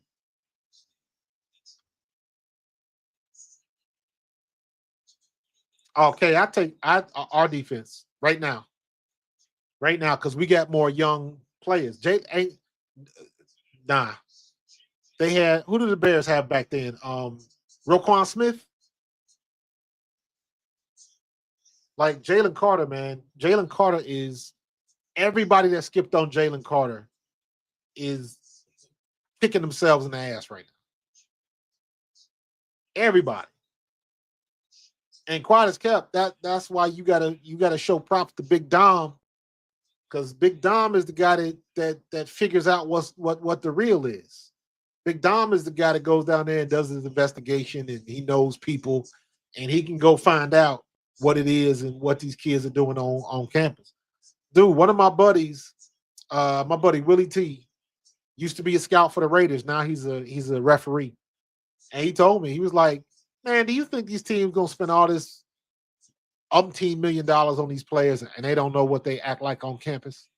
They know. They just decide to take the risk or not." So, yeah, Khalil Mack. That's who I was trying to think of. It wasn't Roquan Smith. It was Khalil Mack, but they were both on that team. So, yeah, they were nasty, man. They were nasty. But how far did they get? How far did they get? And were they number one? I don't remember. Was that the number one defense that year? I think they were. But I mean, I'll take what we got, man. We I would still say they had the better linebacker room. They had the better linebacker room for sure. Because I mean, Roquan Smith and Khalil Mack is trying. Which one of them is an edge, I believe, right?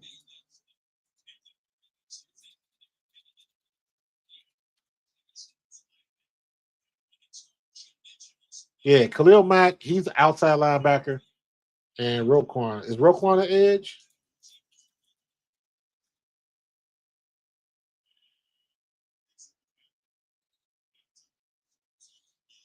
Yeah. So they definitely had the linebacker room because them two dudes was kicking it that year. So yeah, more Georgia products, man. Yeah, Mitch Trubisky. Yeah, yeah, yeah. I was trying to my boy Case App. I thought he was gonna pop on for a minute, but Case App is a Vikings fan. But we were talking about Caleb Williams a couple weeks ago, and it's like Caleb Williams is not a Corey Hardwick.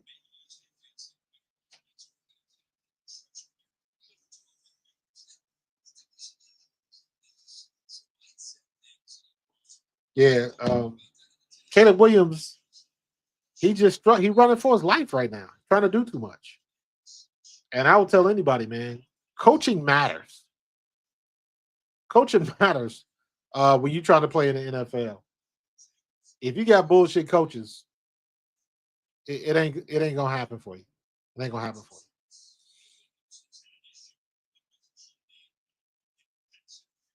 But I mean, like I don't think people really understand how difficult it is to make these picks. I say this all the time, and I mean it. But like today's social media fan, everybody thinks draft picks are just going to come out and be great. And like what Quinyon Mitchell and Cooper DeJean is doing is they're unicorns, man. You don't see that very often. You don't see rookies come out and play this well. You just don't see it often. Every now and then you're gonna have some rookies come up, and like I said, Jared Verse, Quinyon Mitchell, and I'm whatever the other names are. Um, but they're all you always gonna have some rookies that play pretty good. And then you got somebody like Jaden Daniels. You know, Jaden Daniels is killing it right now. But is Jaden Daniels better than Caleb Williams? A lot of people would say yes. The stats would say no. So it's all about when these kids, if they get with the right people at the right time with the right coaches, it makes all the difference in the world. And I believe Jaden Daniels landed in the right spot, him and Cliff Kingsbury. So Coach Marcus for sending him, huh? I don't know. Must be another one. Oh, Josh back, sending it high. Ah, that was Quinyon and CJ right there, fighting for the pick, and then they both dropped it. um,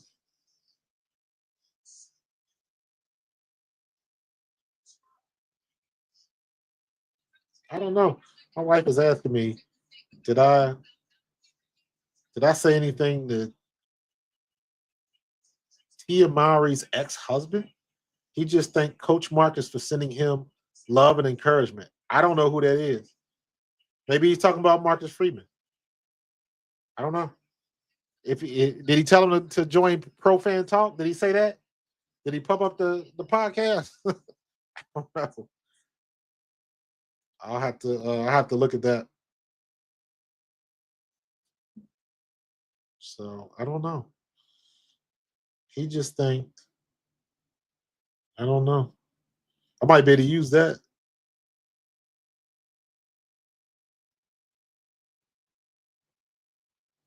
I don't know what's going on with that.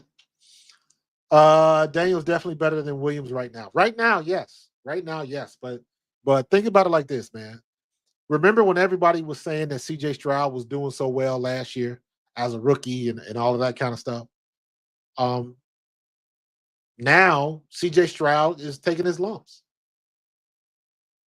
So even when you're good, you still got to take your lumps, man. So it is what it is. Let them do what they got to do, and they will get better. Caleb Williams, I feel bad for him because he's got to go into a whole nother offense, and I hope that he don't end up in the same situation like Justin Fields does. Like Justin Fields was running for his life in Cleveland, and the reason why that's such a big deal is when Justin Fields was at Ohio State, he was not a running quarterback. He could do it, but he stood in the pocket and delivered the ball. He was not a running quarterback at all. And he got up there and they tried to use his speed and just the kid was running for his life. I mean, he had a play on us when we played in the year we went to the Super Bowl. That was that 17-degree game in Chicago. And Justin Fields had a game. He had a couple plays where he broke tackles and he was amazing. We still won the game, but he was amazing. Some of the plays that he made. But again, coaching matters. He ain't had a right coach. And you see what they did. They let him go. They got to get another draft pick. Then they supposed to, get all these pieces that they was going to do all these things because they had better pieces on the team, and it didn't even matter. Eberflus looked crazy. So coaching matters. Jaden Daniels is in the right place with the right people. The smartest thing Cliff Kingsbury could do would be to stay right there. You see Kellen Moore interviewing, and so he still wants to have a coaching job somewhere. So I don't know if he's going to stick around, but eventually these coaches are going to figure out sometimes the bag ain't worth it because you're going to take your shot at being a head coach. And if you are a good coordinator, a lot of times you're not a good head coach because as a coordinator, you got one job. You got one thing to think about. When you are a head coach, you got to worry about everything. Everything. So, these players going into free agency, going for the money, use Hassan Reddick as a warning because it doesn't always end up the way you think it should. And I like Hassan Reddick, and I wish we could have kept him here because it would have been phenomenal to have Hassan Reddick and Vic Fangio together. That would have been, and what Nolan Smith is doing now and what Jalen Carter's doing now, the left side of that defensive edge, oh my God, I wish we could have kept him there, but his price was too high.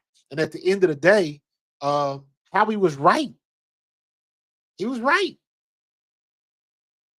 So, but yeah, that let them take their lumps, man.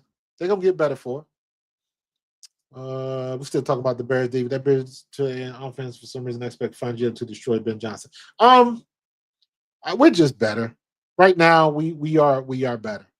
I mean, you can take it back 5-6 years ago, rightfully so. But we got it on both sides. We got it on both sides of the ball. CJ Stroud missing half his weapons a good portion of the year. Williams had his weapons all year, and Daniels doesn't have any not named Terry McLaurin. Well, the Washington running back's pretty good. And Austin Eckler, he ended up being a workhorse. So, excuse me, they got a good group.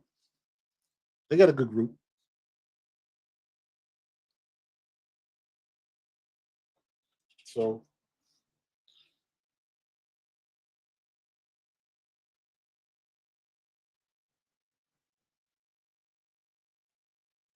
yeah, that was holding, bro.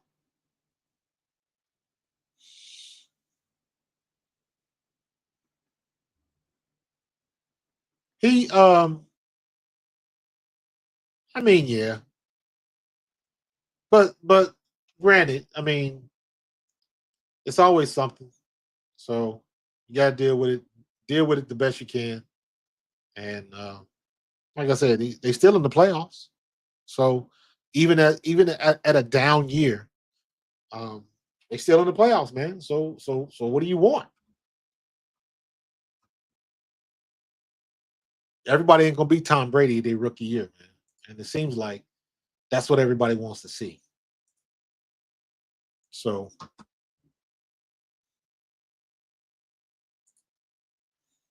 oh. Man, I gotta get a new mouse. Come on. You ever had a situation where your mouse like is sticking? Nothing is working. All right, I got the link up again. So, Janelle Mendes, what's he doing? Yeah, I don't know what the deal was with Reddick, but Reddick, it's like, all right, you got to chill out, dude. You going to Japan and walking around in the kimono, or like, dude, what are you doing? So, but like I said, Howie was right, man. Howie was right on that one. He was right on that one. So, you know what? I'm going to get that tomorrow. I'm going to get a damn mouse pad, or maybe I should just order it on Amazon tonight before I get out of here. So, what else we got? This, yeah, I touched on this briefly. Saquon Barkley. Obviously, he didn't get the record. A lot of people were upset about that. I wasn't. I thought Nick Sirianni was the adult in the room, and he made the right decision to sit everybody down, let them get their rest because they needed it. You know what I'm saying? They needed it. And when you saw what happened to Zay Flowers, when you saw what happened to Christian Watson, um, and others, I'm glad it happened the way that it happened. So let there be no misunderstanding that right now, we are one of the healthiest teams in the playoffs right now, and the best. Most times, you don't get both. You're either a healthy team but not a very good team, or you're a good team but not healthy. So the healthiest teams usually are the ones that go deep in the playoffs. So I'm liking our situation for what it is right now. I like the rest that we've got. AJ gets some more time on his knee. Devontae, I know they ain't mentioned it, but he had the wrist injury. Jalen Hurts, the concussion and his finger. Extra time with that. So we're good to go when it comes to that type of situation. And it's going to end up paying dividends for us. So I'm not too worried about it. I'm just worried about us handling business. You can't have, there's no benefit of the cold weather because we play in Green Bay. If anybody used the cold weather, it's them. So we just don't have to beat them on the field, and I don't see any reason why we should not. So the game that we played in Brazil shouldn't have been as close as it was. But hell, that wasn't a game, wasn't even close. What was that game? What did that game end up as? In Brazil? That just seems like it's so long ago, doesn't it? So long ago. And now we in the playoffs. Teams, Eagles.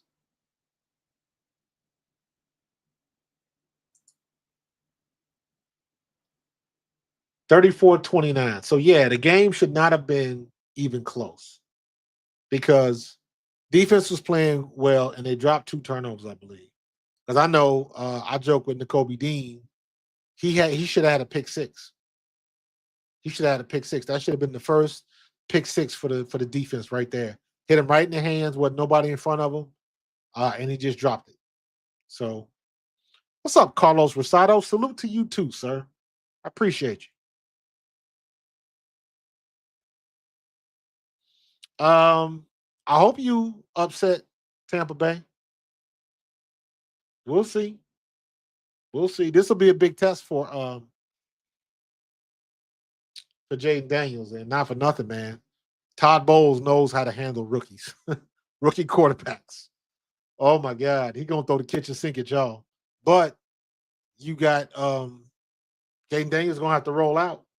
He gonna have to get out of that pocket because Todd Bowles is gonna be ready. Trust. He gonna be ready for this one.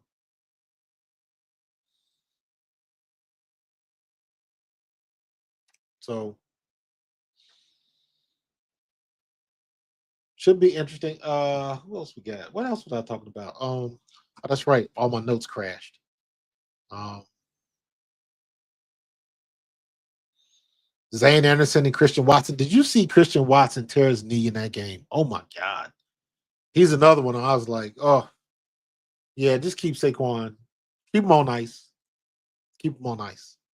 Everybody was talking about let him play a half. Like, man, don't let him play no half, man. You do it all the way or you don't do it. Period. Either everybody plays, your starters play, or nobody plays. So again, Nick Sirianni had it right. So Carlos says, I've been in football heaven. We got football from Thursday to Monday, and I go on vacation. It's going to be a good week. Facts. That's what I'm talking about, dog. That's what I'm talking about, man. Get yourself hooked up with your local pizza spot or the chicken wing spot. Make sure you get some extra spicy wings. You know, 3 chicken wings with the fried rice. Get it together, man. Enjoy your time. Enjoy your vacation, bro. That's what I'm talking about.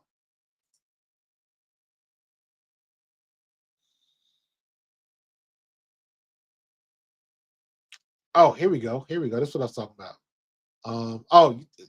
Listen to this. Did y'all hear about Deshaun Watson? Tore his Achilles again. Tore his Achilles again. So what that sounds like, that's the universe telling him to just go ahead and shut it down. You done made your money. Go ahead and shut it down, big bro. So that's another 3 to 4 months of rehab he's got to do because now he's right back to square one. So I don't even know how he tore it. Was he rehabbing? Was he walking on the beach? Like what was he doing? But Brown's in the pickle because Myles Garrett probably isn't going to stay. If Myles Garrett stays in Cleveland, like people going to be looking at him like, bruh, like what you doing, bruh? Because y'all ain't got a quarterback yet. And you ain't going to get one in the draft that's going to get y'all to the promised land in his rookie year. Not going to happen. So, so they got a decision to make. Jameis Winston ain't the answer. Jameis Winston is not the answer. He tore his. Come on, Carlos, man. Come on, dog. He tore his Achilles getting a massage. Oh my God.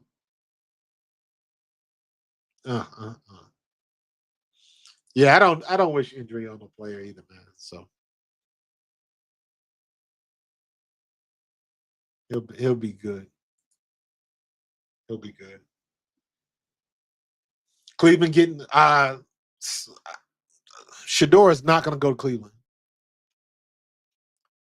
Shador is going to pull, and Prime are going to pull that mess like Archie Manning when Eli got drafted by San Diego. He just straight out told him, "I'm not playing for San Diego." First time I'd ever seen that before. I didn't think players could do that, but apparently, if you in the Manning family, you can. So, it ain't stunting if you got it, right? So, I think I don't think Prime is not gonna. He said it the other day. The only way he would come out of Colorado is if he had a chance to coach his sons in the pros. And he was specific and explicit to say, if I can coach my sons, plural. Literally, that's what he said. Plural. So he's trying to execute his plan for what he wants for his sons. And I ain't mad if you can do it, do it. Yeah, Kev, John Elway did it too. Yep, you're 100% correct. You're 100% correct. So, it is what it is. They'll probably come out with some deals and I saw somebody because I'm seeing all the smear stuff about Shador Sanders, and I'm like, y'all wasn't watching the games. If y'all just looking at, I don't know what the hell you're looking at, because Shador Sanders was the best thrower of the ball under duress in college football. I will stand on that because I saw Shador take some hellacious hits, and he stood in the pocket, delivered the ball on time and on target, and that's something that Prime is trying to teach. You can only get so much. The other part of that is you got to get in the game and do it. And Shador Sanders does not flinch when it's bearing down on him. He will stand in that pocket and deliver the ball because Shador Sanders is not fast. He ain't fast like his daddy. He ain't got that type of speed. You know, Sanders was a 4-1 guy. And yeah, Shador is not that guy. But what he does have, he's just fast enough to get outside the pocket, break and run away from a tackle. But he always gets his hips around. He can throw on a run. And he always finds a way to make it happen. He always finds a way to make it happen. So who knows? Who knows what they're gonna do with Shador? It'll probably be a ton of more stuff coming out before the draft. And then this is gonna be the breaking point of social media. Because somebody's gonna come out with a story, or it's gonna be a social media thing where they don't like what Shador is doing, or they don't like what they already don't like what Travis Hunter's doing. So they're trying to tell him how to live his life, dump his girlfriend, and all that kind of nonsense. And it's like, come on, man, y'all got to stop. Y'all got to stop. So, got a little scab on my head. Bucks, Vikings, Eagles in the NFC. Yeah. All right, I like that. Let me see. Do I have the NFL bracket? I used to. Playoff bracket. There we go.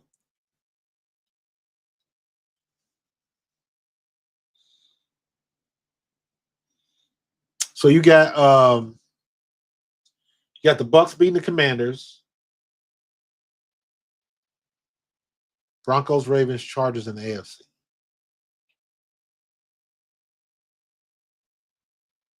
You think the Chargers are going to beat the Texans?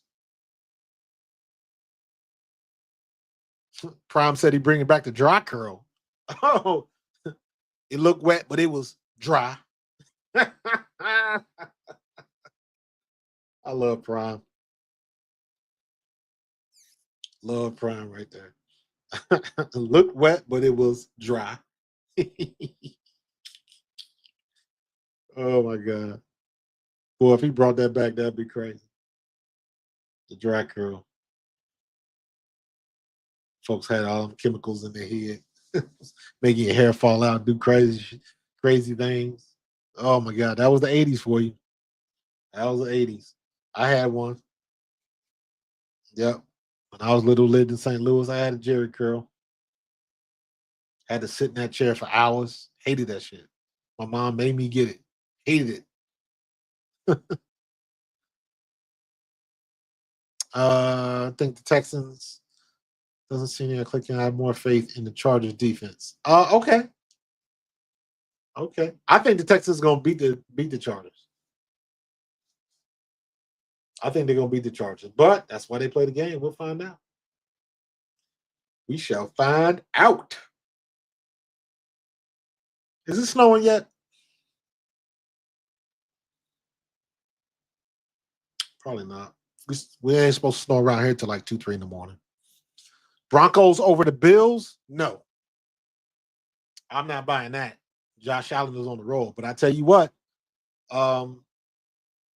Josh Allen is known to have a stinker of a game. He's known to just out of the blue throw 3 interceptions.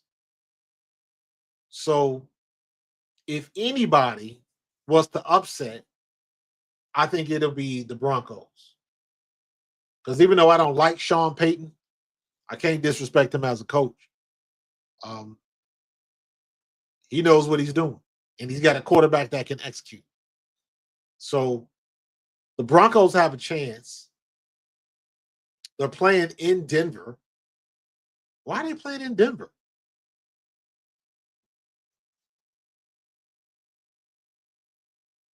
Denver had a better record than the Broncos? Or maybe they're at maybe this is just backwards. Yeah, they are in Buffalo. They had that written down wrong. Made me think that. So, oh, they got the highest seat at the top. Okay, I get it. I get it. Don't sleep on that Broncos defense. They match up very well versus Bills, but it's going to be a good game. Yeah, yeah, yeah. I'm with you on that one. Oh, you hit me with the soul glow, bro. Yeah, we did. We did. We did. We did. Me and my sister. We had the soul glow, bro. We had it.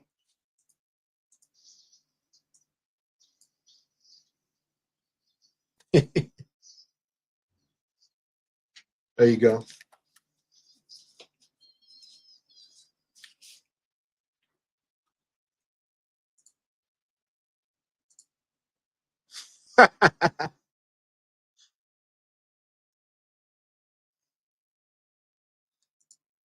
Oh my god. I ain't gonna lie. I could watch that movie. I could watch that movie 8 bajillion times, though. I could watch that movie on rotation. So, and let me be honest with you, that ain't even my favorite Eddie Murphy movie. My favorite Eddie Murphy movie is Trading Places. I like that movie better. That was, to me, Trading Places was the movie that put Eddie Murphy on the map. Not 48 Hours. 48 Hours was good, but it wasn't as funny as Trading Places. Trading Places was hilarious.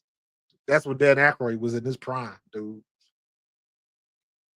Dan Aykroyd was in his prime. Ghostbusters, Doctor Detroit. Even though Doctor Detroit that's an acquired taste.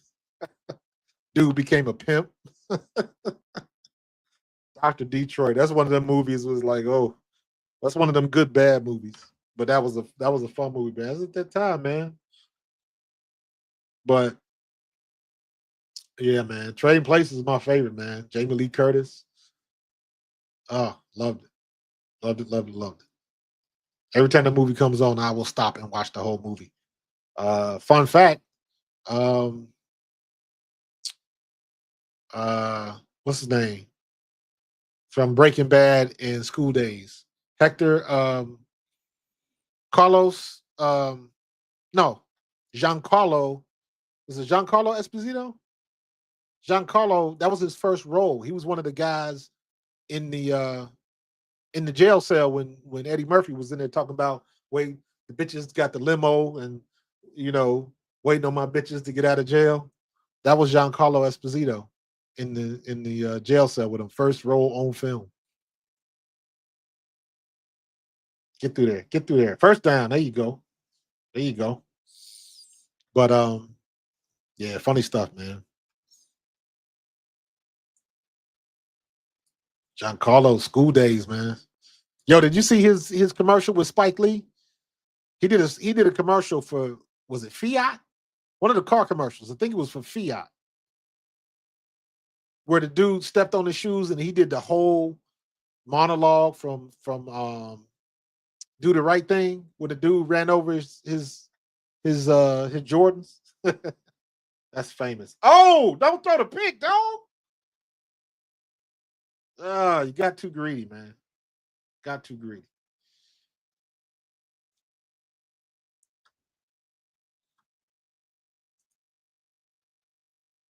Got any news? What's going on? What's going on? What's going on? You got too greedy, dog. You're doing too much. What does that put him at? He got 213 yards passing, but he got that one pick. All it takes is one.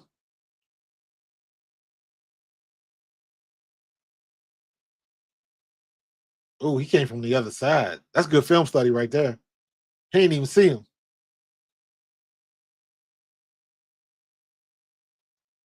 That's a good pick.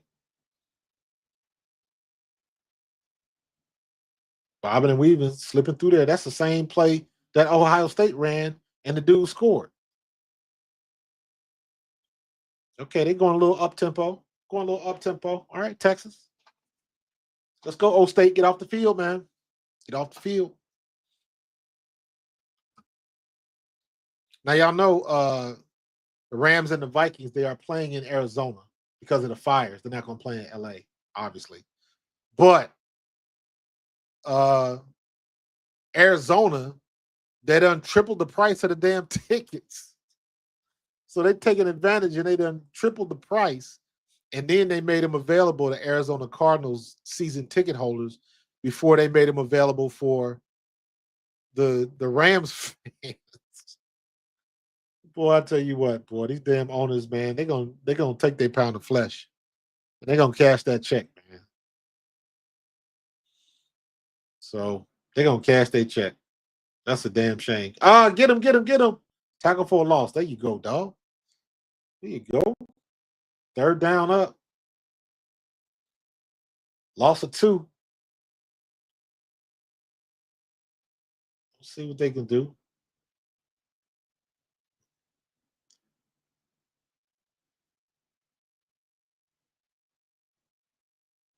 Still got a lot of football to play, man. It seems like this game. Seems like the second half should be a lot less time left on the clock.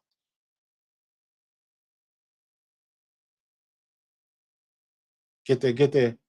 Make the tackle. Nice, nicely done. Nicely done. It's fourth down, fourth and long. They got a punt. Good job, O State. Good job with the defense. Playing in Arizona is a benefit to Minnesota. They're playing in the dome. I would agree with that. I would agree with that.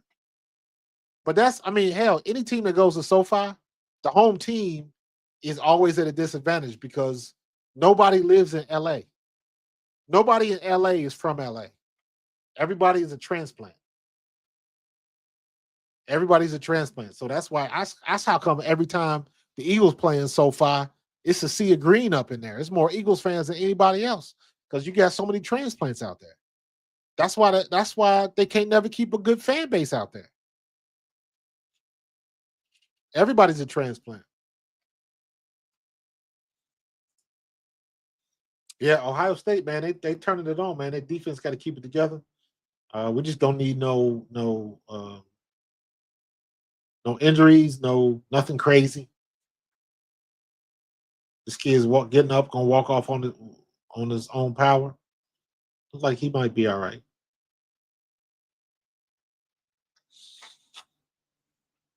Simon, and did he just get locked up?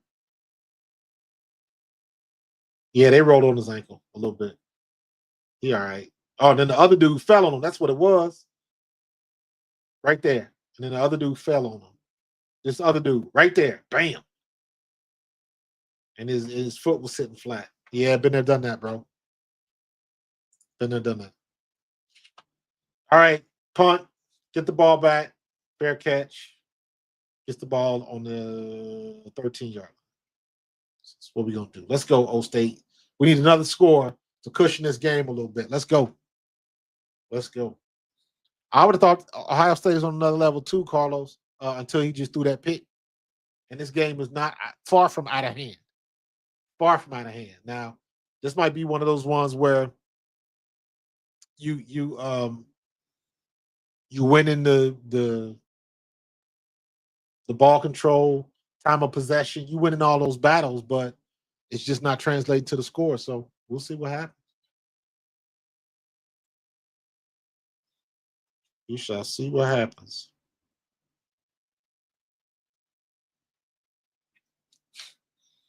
We see what today,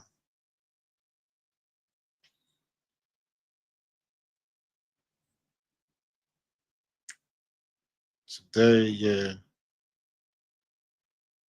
So when is it coming in today?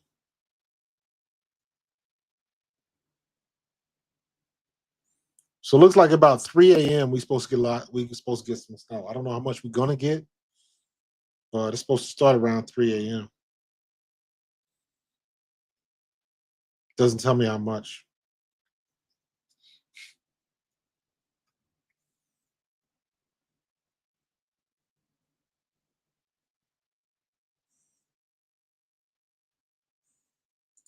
Yeah.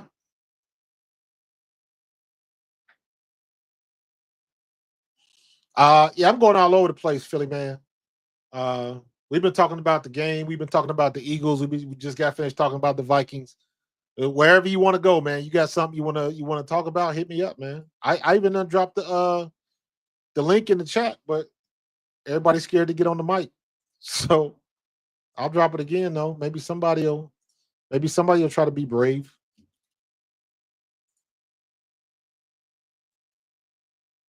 So snow for the game. I do not think so. I do not think so.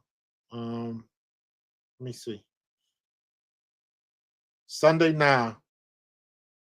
It's gonna be cold. It's gonna be a high of 39, low of 25. So, but it's a 4:30 game, so we should get good weather. So it's gonna be cold, but not crazy cold.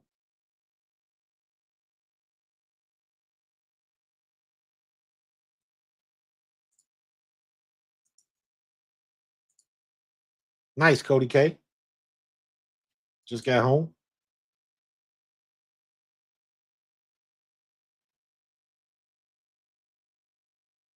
All right, let's go, O State. Let's put this thing away, man. Come on. Come on now. Let's stop messing around. Let's stop flim flamming. Get to getting.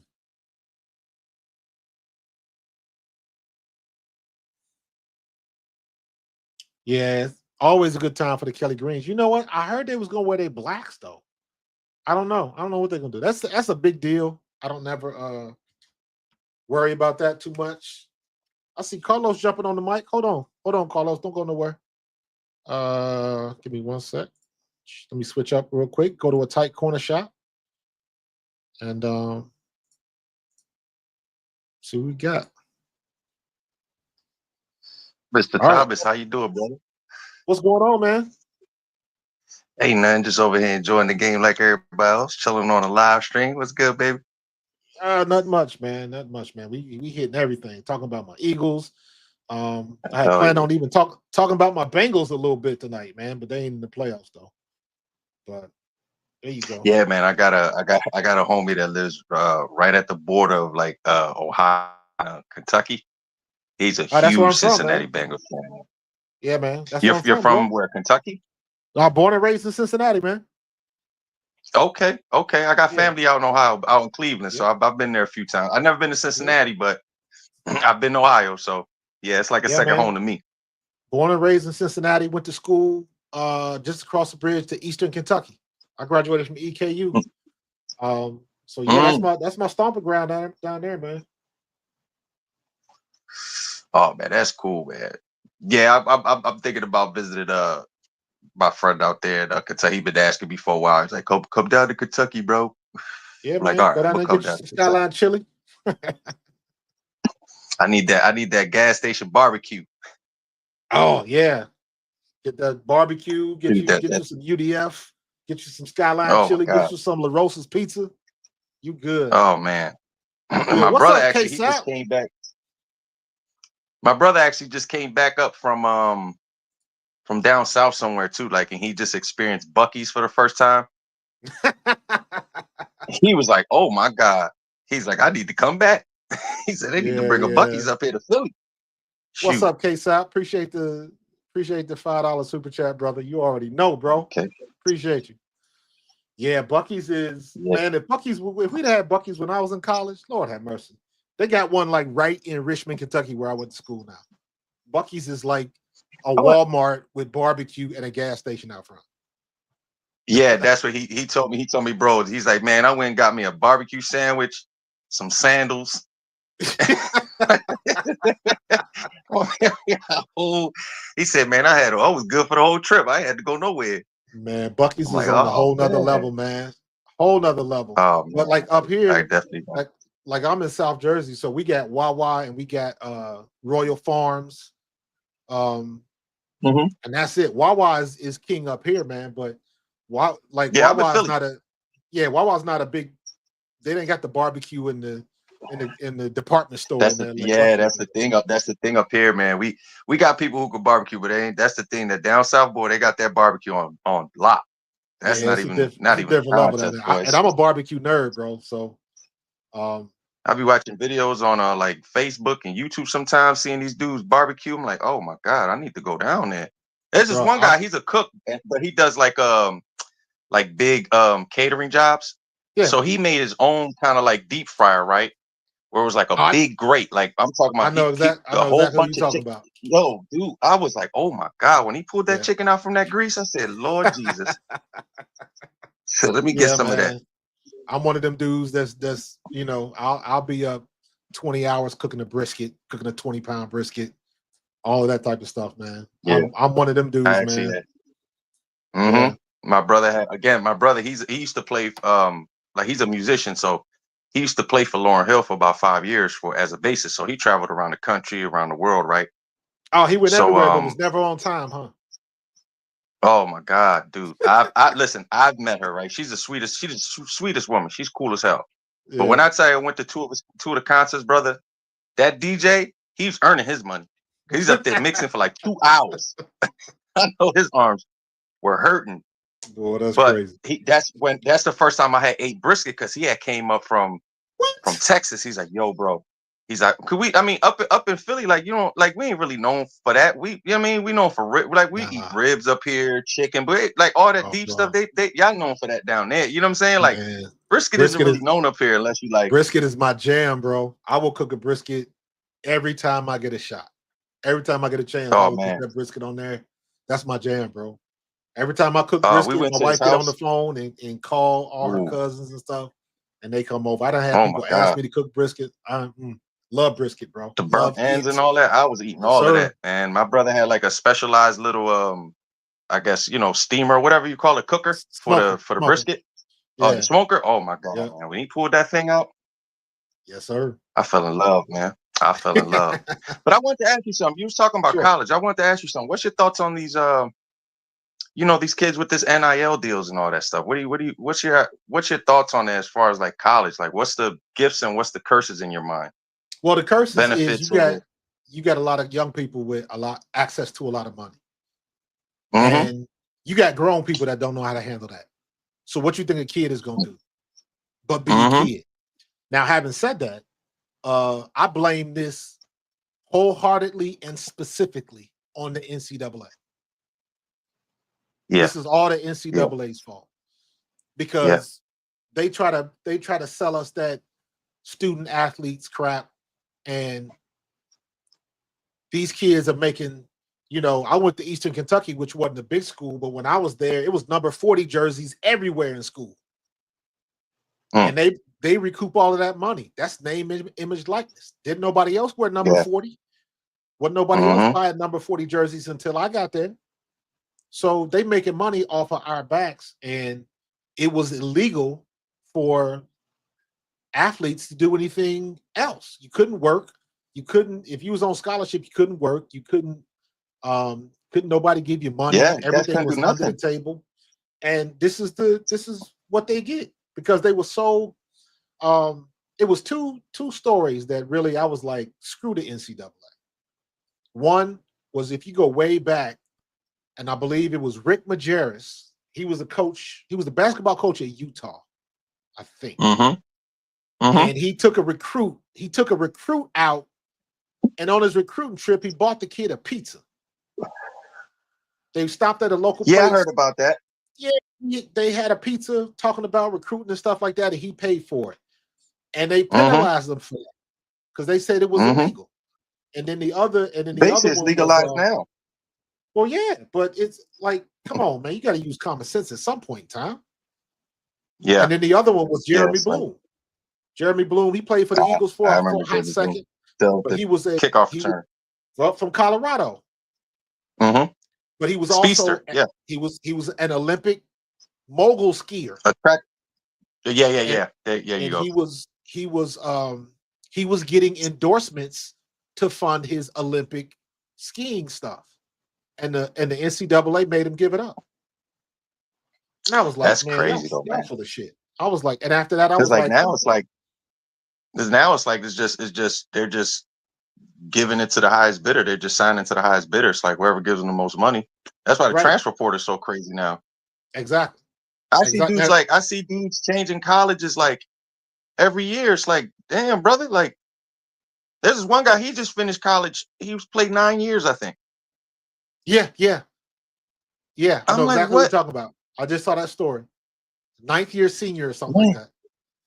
Yo, I'm like, wow, how many years did you redshirt, my brother? What the heck happened? Like, Career that's crazy, man. But career student, man. it's like, Shoot. yeah, it's like what you were saying earlier. It's like how, like, if it's like, how can I, me being 18 years old, 19 years old, and I got $2 million in my bank account, and I'm pulling up to the practice in a freaking, Bentley or something. Yeah, It's like, like, what you gonna tell me, coach? Like, you know what I'm saying? Like, yeah, exactly. I get it. I get both sides too, man. Now I And understand why and Nick Saban was like, I can't do this. yeah, but He you know what retired because though? of this. But but but I blame it on Nick Saban too. Because Oh yeah, of like course they all played like a part into it. Yeah, they yeah, all but played it. Nobody's innocent. what gets me is Nick Saban, he was at the top of the heap. Alabama and Mm-hmm. LSU. Really? You Mm-hmm. can't get much bigger than that, right? Mm-hmm. So, but how many kids did he recruit? How many kids did he recruit at LSU the year he jumped to Alabama? So he And probably how took many? half the team with him. Right, but you can't. My point is that you got these coaches that they Mm-hmm. recruit a class and then they jump ship, and then all of them kids is left, and you don't know what you're getting. You don't know if the coach is going to be good or not. Right. So you stop, Yeah. and Yeah. that's It's the kind other of like part an of it. NFL quarterback. It's kind of like an NFL Absolutely, quarterback that has a new coach. It's like, this is not my guy. You know what I mean? absolutely. So yeah, I get it. It's like you So, said, it's you can see both sides of the spectrum. You know what I'm saying? So it's like, yep. you know what I mean? Like these kids definitely had to be compensated somehow. I think they went a Yeah, little they too had to willy do nilly that. with them getting this money. It should have been maybe a cap on it or something. But Well, I don't blame them. Get your bag. I, I Get your just think bag, bro. it got to the point where the NCAA was screwing so many people, so many kids so badly, and you couldn't ignore it Mm-hmm. anymore. Especially when you got these college coaches and they signed in 10-year, $100 million deals. It's like, come on now, come on, Yeah, it's like, and on top of that, it's like football becomes secondary. right? It's like I really don't even need to go to the NFL right now. Like I'm Yep. paid. Like, you know what I mean? So I mean, but So hopefully things are, smoothing out over the years or whatever will happen. Either it's gonna crumble under itself, or you know I don't think what that's can ever going to happen. happen because you know what? The TV revenue is continuously grows. The That's a TV fact. revenue keeps going up, so there's always going to be money for it. Always. There's always going to be Yeah, money for the top yeah, programs. So um, you can't put that toothpaste back in the tube, and they get what they yeah. get. So it's really incumbent upon, just like when I came out, like they would do stuff like um, I saw somebody, I don't know who it was, one of the college kids, and they were saying that they coach made them take speaking classes so they can Oh, understand what it means to speak in front of the media and stuff like that. And I remember when I was in school, they made us take etiquette classes. So you know what right, to do when you went to a dinner or a function or something like that. But right. um, Act you accordingly. want you want coaches that can still teach those lessons. Mm-hmm. And it's hard to find because the coaches just ain't as good as they used to be. But now the coaches, they have got to figure out how to evolve with the way these kids operate now because the True. landscape has changed and you just have to evolve, Mm-hmm. period. I saw the story Yeah. up here in South Jersey, the girl from the girl at Rutgers, Keomi McMiller. You know who that is? Mm-hmm. So, No. okay, so Keomi McMiller, she was the one of the top recruits coming out of high school. She ended up signing with Okay. Rutgers, right? So Right. as a freshman, she's the top scorer on the team It's and balling. balling. But you can tell either she got some ego or the other team ain't getting her. Something must have happened. She must have said something she wasn't supposed to say, or she got indignant with the coach, whatever it was. So the coach sat her down against USC and Juju Watkins, and she your Oh. top scorer. Now Hmm. here's the dilemma. I applaud the coach for taking control of her team. But then you trot that team out there and they get drugged by 50 points by USC. Yeah. Yeah. So, It could start a snowball effect. well, and also I understand the point that the coach is making, but now Right. what happens if she loses her job? You don't lost the you ain't made the conference in the conference tournament in 5 years. We got to let you go. But you was trying to make a point with your best player. So you made the point, Now the but you best player lost the got to deal game. with a new coach. Exactly. Hmm. So these coaches have got to figure out a way to evolve so they can still reach these kids with all of this money because it ain't going nowhere. So you got to figure out a way to do it. So, and I'm That's like, true. don't lose your job trying to discipline these kids when they can just go somewhere, jump in the portal. Because now that's what the girl is doing. Now these kids have leverage because if something don't Hmm. go the way they want it, the first thing they do is jump on social media. And that's what this kid did. She jumped on social media and says to my fans, sorry, I won't be playing against USC tonight. It was a coach's decision. She literally did that. So now they looking at the coach like, well, what's going on with Keone McMillan after you done got beat by 50? How do you Yeah, and explain that that? social media. That social Yeah, media plays a big old part in that too, man. absolutely. Big old part. And I guarantee you it's other schools waiting to see if she tries to get up out of there. They'll scoop her up and pay her money. I guarantee you they will. Oh, they rubbing their hands like Birdman, baby. Absolutely. Rubbing their hands. But listen, I'm Absolutely. gonna let you go, man. I gotta get up for work tomorrow. I start my Appreciate you, vacation man. on Sunday, but I'm gonna knock this day out real quick, brother. It was a pleasure talking to you. You have Always, man. I yourself a good night, appreciate all you. right, brother? You too, man. Go Come back House State. on Sunday, man, when I'll I probably be definitely live will, streaming the brother. Eagles game. So all I'll right, be brother. there. Appreciate you, man. All right, brother. Yes, sir. Later.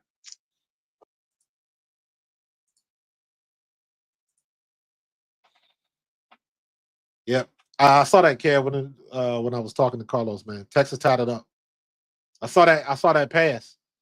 So that looked like that pass from looked like the Notre Dame touchdown from last night. So, but hey, this is a game 14-14, third quarter. So uh-oh. Can't let me see. There we go. All right. There we go. We still got the link in the chat if anybody else want to jump in. I appreciate you. Just talking about whatever, man. It's all on you. Yo, what kind of commercial they got with the damn Care Bears? What's going on right here? A Hyundai commercial? Man, that Hyundai don't jump like that. Stop playing. Amazon Autos? Are you serious? Amazon selling cars now? Oh my god. That's too funny. That's too funny. All right, we got a game, folks. A little over 3 minutes left in the third quarter. It's 14-14. So they getting with it. All right, this is gonna be a barn burner, man. Come on, O State. Let's see what you can do. You gotta put some points on the board in the third. Gotta put some distance in between you, man. So let's see what's gonna happen.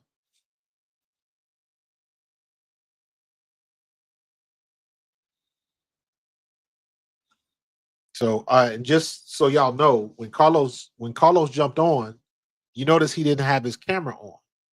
So we was just getting audio because a lot of people they decide they don't want to come on because they don't want to be on camera, nervous about being on camera and stuff like that. And I understand you don't have to turn your camera on. You can just do like he did, keep the camera off, but you can still get audio and stuff like that. So just to let you know. All right. All right. You got a little over a quarter left of football. Let's go. Let's go. O State. Let's go. Got to get it going.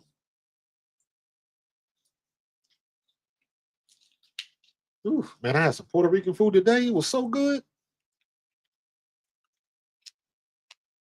Man, when you get some good Puerto Rican food or you get some good real Mexican food, my wife was laughing at me because we got a couple spots around the way here that we go to all the time. And I told her, I said, after going to get like real Mexican food and real Puerto Rican food, every time I even see a Taco Bell, I feel like real disrespectful. Like anytime I've been to a Taco Bell and I had a real Mexican restaurant, literally right around the corner, Like I'm like, man, I've been disrespecting these restaurants for all this time. My bad. I never do it again.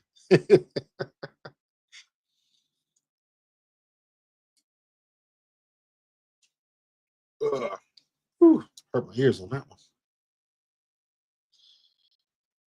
So, all right, let's get it going. Let's get it going. Let's get it going.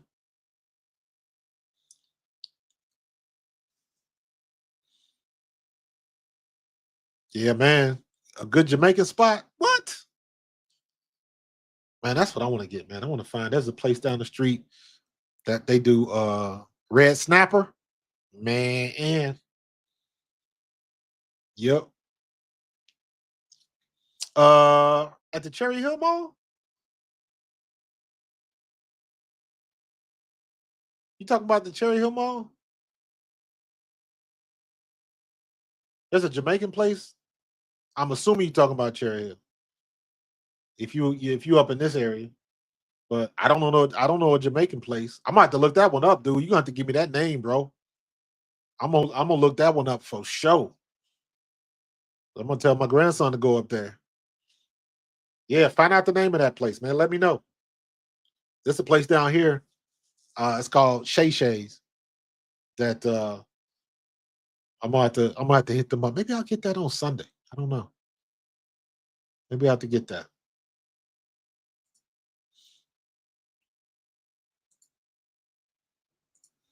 Oh, hold on, man. My boy. Wait a minute. I'm tripping. My bad, case app. Gotta hook my boy up with a wrench.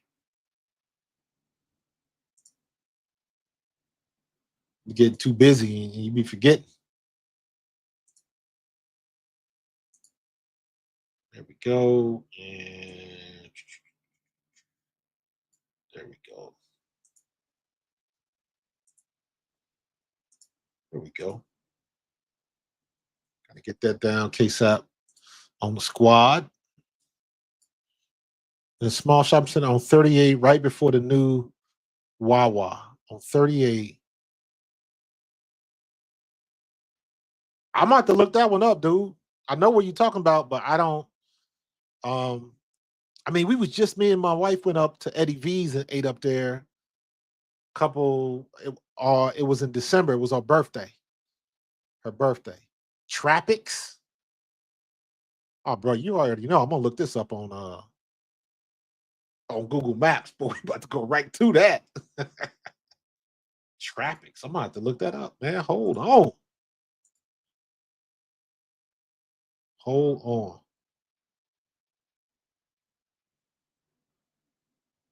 All right, O State, move the ball. All right, hold on. I'm gonna find this place. I'm looking right now.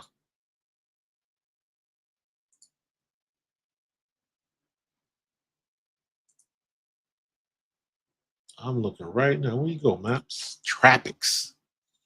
Plaza 38. All right, I know exactly what you're talking about. I know exactly what you're talking about. Trappix? Trappix Jamaican restaurant. Look at that. Oh shit. Oh, right. Okay, I know what you're talking about. I know what you're talking about.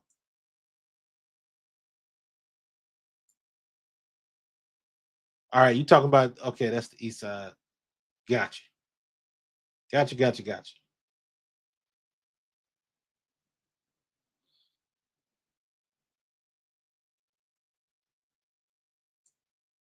Not too far from the outback. Across from from the circle. All right. That's a big spot. Oh, it's sharing the building with the Mexican place. Okay. From Canela. All right, I got you. I got you, dude. Yo, I reached out to Tom Grossi, man. I'm trying to make something happen. I would love for that to happen. I would love for that to happen. So I'm gonna try. If you know somebody that knows somebody, hit them up.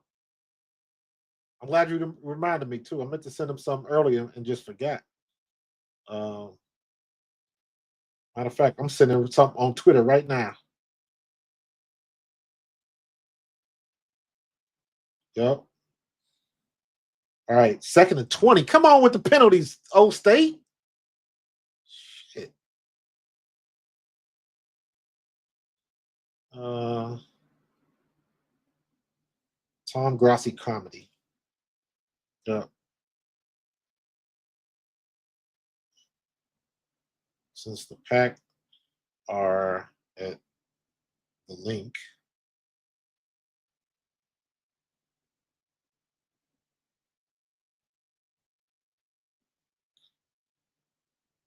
Let's connect for a segment.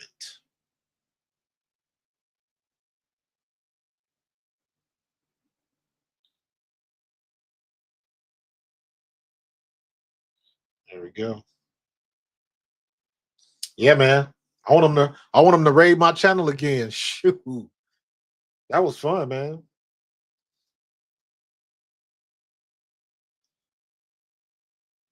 Let me see.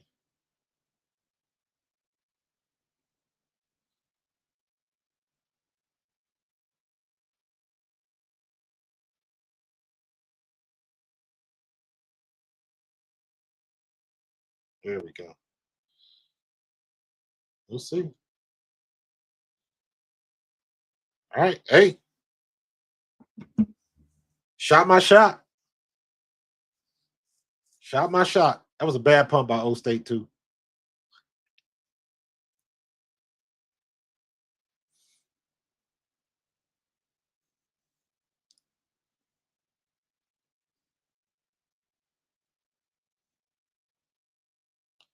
Give it a shot, man. Just comment on it. Yeah, because that dude, man, Tom Grossi be getting like 8,000 people on his live streams, man. I'm like, damn. Like, I got to get to that point, man. That's what I'm talking about. Because I jumped in one time. I don't even remember what game it was. I jumped in one time, and it was he had 15,000 people on his stream. I said, God dog. 15K.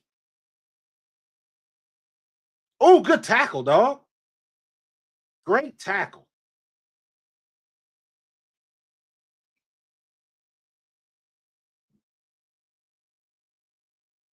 Yeah, I like his stuff, man. He's funny.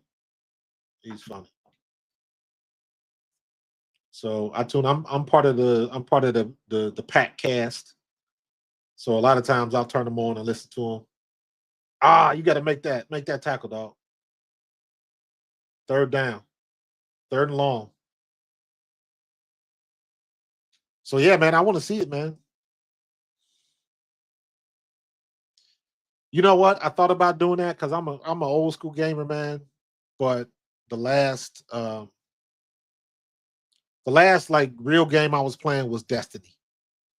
When I was working for Apple, we had a huge Destiny group at Apple. And man, when I tell you, man, when the raids would come out, we would be up to like 4 or 5 in the morning playing them damn raids. And I was like, man, I remember one time we stayed up, did a raid, didn't finish it, by the way. But I know I ended up going to bed at like 4:30, almost 5 o'clock in the morning. And I had to be at work at 8. Wife was like, what are you doing? But man, we just have so much fun being on the mic, tripping off each other. The guys at Apple used to clown me because I know one time it was late in a raid one night and I fell asleep on the mic. I was snoring on the mic. And they never let me lay that down, man. So it was always jokes and stuff. But man, we had so much fun. We had so much fun playing Destiny. And that's when Destiny was like in its glory, man. So yeah, man. The only real game I'm playing now is I was playing the Marvel card game. I was liking that. I just haven't played it in a while because I do with the podcast and the stuff that I'm doing. I just don't do it as much. And I'm playing. The only game that I've actively played is probably Maximum Football. That's it. If you see like my other setup, you see You see Maximum Football right there. So I'm play that. I haven't played in a couple weeks because I've been so busy. Um, but I need to just fire it up so I can get the downloads and anything new that's been in there. But yeah, man, that was like you see all of the stuff. My background, I'm gonna change that up a little bit. Um, I got to change my stadium in the background. I got to build a um, I got to build a basketball arena because Unrivaled starts in 2 weeks, I believe, or the end of next week, I think. So Unrivaled WNBA, I do a lot of content for that. Um, so yeah, you see, I got the Tom Grossi raid sign in back right there. I got my Eagles jersey up there, Eagle logo, Pro Fan Talk logo. I got when you hear me mention KSAP, that's his channel, Simply Ball Dropping. And my boy Tone, when I do the pregame, the Eagles pregame show with my boy Tone from Chalk It Up Sports. So anybody I collaborate with, man, I try to put their stuff in there and show them some love, man. So I'm trying to do the graphics and something different. I'm trying to figure out a way. I got to design a different space for basketball. I have to have a little bit more room because I like the big screen. I like this. I like the way I got that set up because I got that set up with my other monitor, so I can get live, not live, but well, when I get a mouse that works, so you can see my other screen. So that's what I like to do is get the play-by-play on ESPN or another channel just so you can see it because I already got burned trying to figure out a way to show the actual broadcast. You get a lot of viewers, but YouTube don't get you. So don't even try it. Don't even try it. I skirted around that. I walked that line a couple times, got away with it a couple times, but eventually they got me. So they gave me a strike, and I was like, nope, can't do that no more. So it is what it is. Lesson learned. So, and what I figured out was because I saw a bunch of other people doing it. You'll see um, a bunch of because sometimes they'll jump on the website or your live chat, and they'll put a link in there so you can watch the game. But it's usually they are from overseas somewhere, so the rules are different. But over here, that they'll get you. So don't do it. Lady Street Baller Tour and us. I mean, they got. I'm not a big fan of 3-on-3 basketball. I'm just not. I watched it during the WNBA All Star game. I watched it at the Olympics, and it could not hold my interest, men or women's. I may have seen a couple of highlights of Ice Cube's 3-on-3 thing, but it could never hold my interest. But because I'm following and I like the WNBA, I'm gonna give Unrivaled a chance. I'm gonna give him a chance. So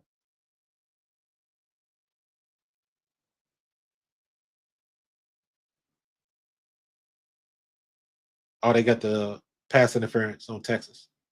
So yeah, I'm gonna give Unrivaled a chance, man. But again, they got to do something different because if I don't like it, I don't like it.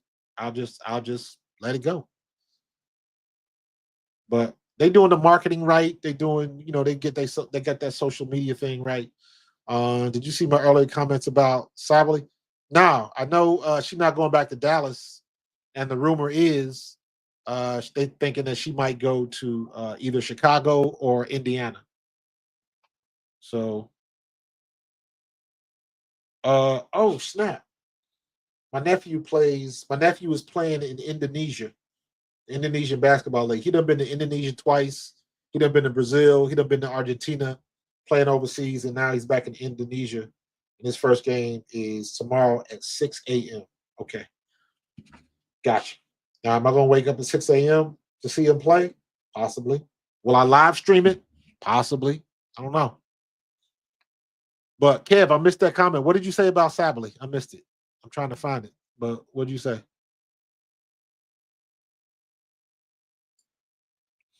I think if she ends up in Indiana, man, if they can somehow unload Nalissa Smith and get Sabally in Indiana, that'd be good. Because there was rumors that they were trying to get her in Chicago, but I don't think she want to go to Chicago. So, but Chicago's still in play as far as I'm concerned. They are until they aren't. So you never know what's going to happen. All right, we got 3rd and 8. 3rd and 8. They are not in field goal range. The little lady bringing the house. So that means, oh, hot read, get rid of the ball. Got him. 1st down, Ohio State. Great job. Great job. Great pass by Howard. Peter made a video saying Fever should trade Nalissa Smith in their first for rights to sign. Oh, okay. I didn't realize that. But yeah, Nalissa Smith. Here's my thing with Nalissa Smith, man. Nalissa Smith is not the best shooter, but she's the best rebounder. And I'm saying that, and I like Aaliyah Boston, but Aaliyah Boston does not pull down rebounds like she's 6'3", 6'4". She does not do that. For her size, she should be pulling down rebounds a lot more physically than she does, and she doesn't do that. Now, Nalissa Smith will go up and pull down them boards. She goes up and gets it. And that's what I think Aaliyah Boston should be doing, but she doesn't. But all Nalissa Smith's other stuff it's okay. She's a good player. She'd be a better player if she could have a short mid-range shot right around the 10, 12 foot mark, but she doesn't. She shoots those, she get that shot where she shoots from the front and goes up the top of her head. And the problem with that is that's a hard shot to control. Hard to gauge your strength with a shot like that. So, and she's not a very good shooter. So, yeah, plus she was, she had the extra stuff with Dejanay, and it was a bad look. To have your girlfriend going on and on about your teammate, and then when y'all play each other, you kikiing it, and it's like, listen, I understand you got your relationship. That's a whole other set of circumstance, anyways. How they do it in the WNBA, because you got the women with their spouses and partners and stuff on the same team, on other teams. That's just a weird conflict of interest in my eyes. But some of it wasn't a good look for her, and her play didn't warrant it. If she was balling out, then he was like, yeah, you just deal with it because she's worth it. But nah. So, yeah, I don't think she's going to Chicago. I think the people in Chicago want her to come to Chicago. But it ain't happening. So, but yeah, man, I'm looking forward to Unrivaled and everything that comes with it. I'm going to give it a shot.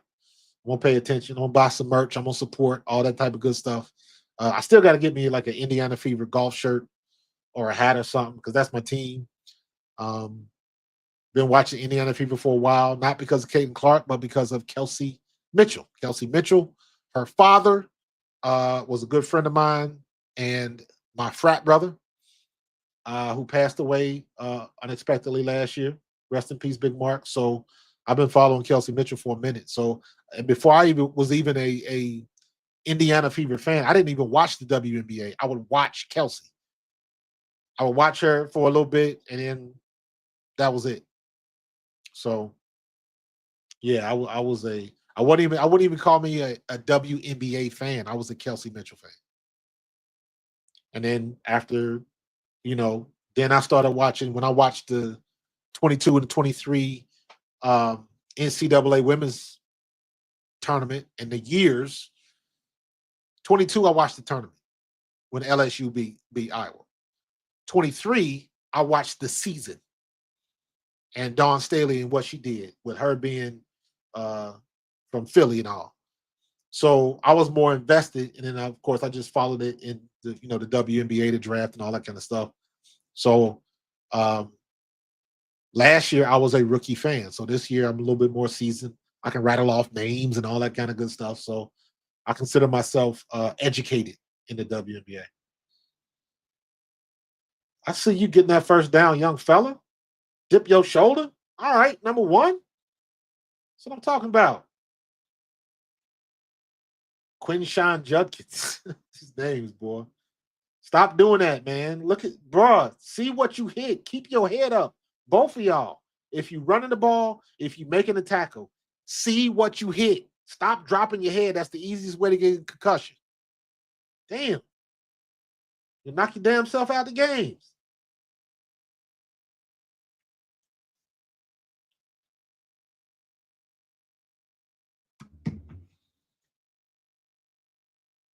Oh, flag. Oh, should have been pass interference.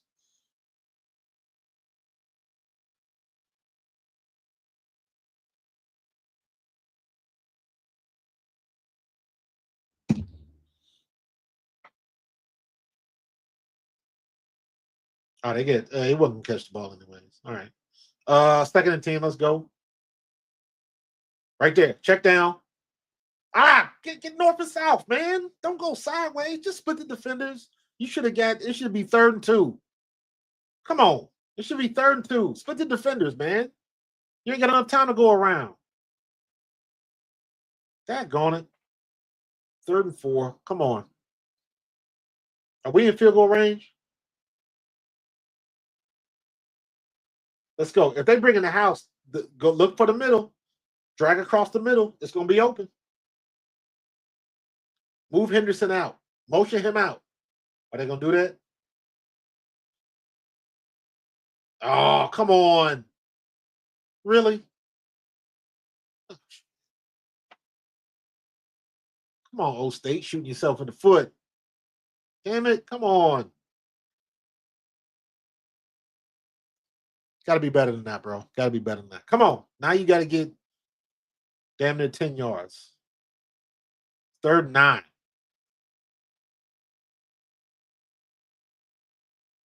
Did it? Where are they at?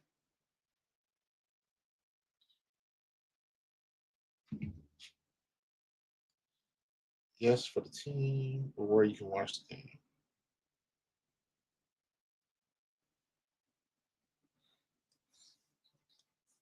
Uh-oh. Get him. Get it. Ah. He's not gonna get it.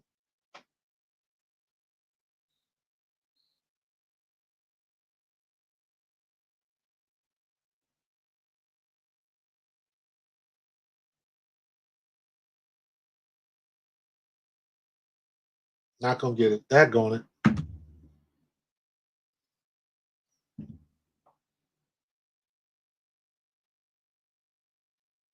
Are they field goal range or no?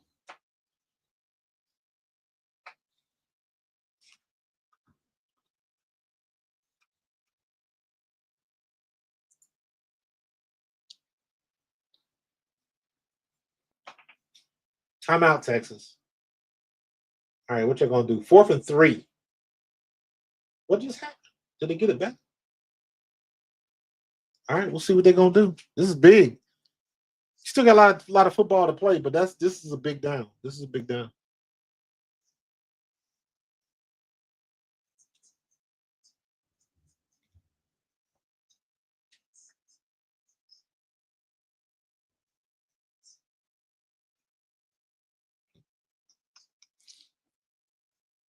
Come on, Old State, man.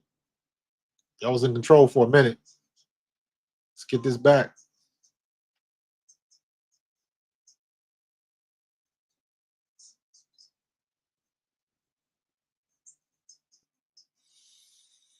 Whew.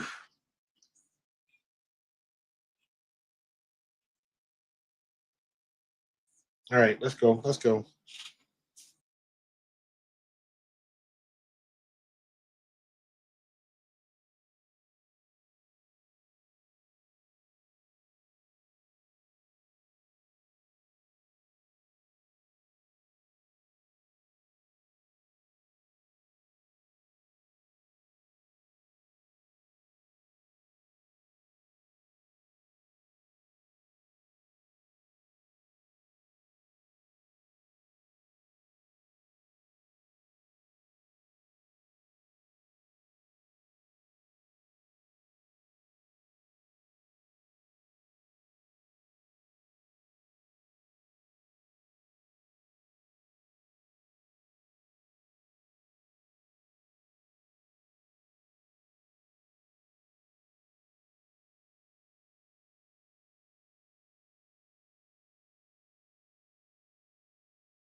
My bad. My bad. Thank you.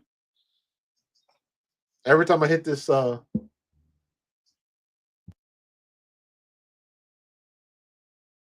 yep. Every time I touch the mic, it mutes me. Outside, outside, north, south. First down. First and goal on a 3. Let's go.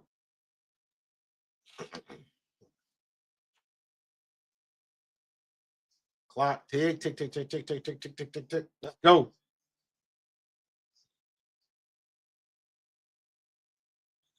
Yeah, yeah, yeah. Texas, them butt cheeks getting tight. Let's go. The butt cheeks getting tight. Come on, Old State, punch it in. First and goal. Got the ball on the 2-yard line. Let's go. Get the ball. Why are you in gun formation? Out, out. He gets to the 1.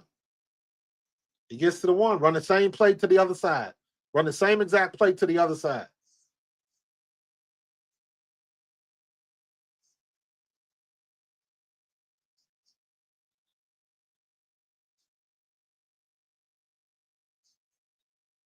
That's a good tackle, too.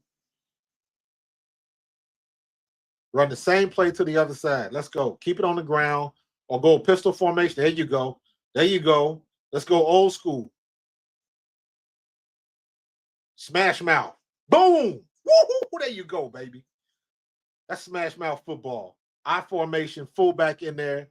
You know where we going, but you can't stop us. That's what I'm talking about. Let's go, O. Let's go, O. The butt cheeks getting tight in Texas, man. They're getting tight.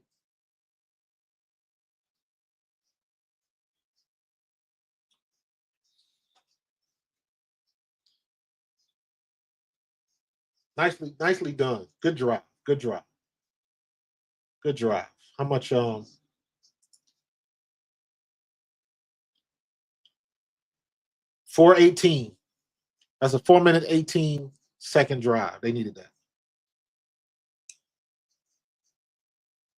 There you go. Extra point is good. 21-14. Let's go, defense. Defense, you can win this game right now. You can win this game, defense.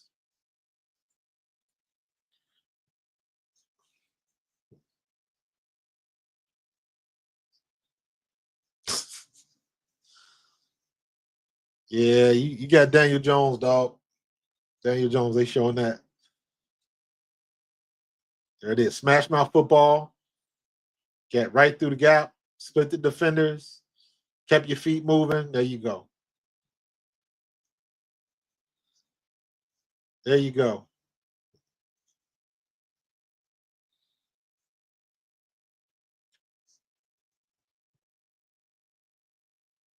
Now, see, at first I was like, Old State gonna get with Notre Dame, but second half they done cooled off a lot. They done cooled off a lot, man. So we'll see. We'll see. All right, defense, come on, man. You can seal this game. You can seal this game.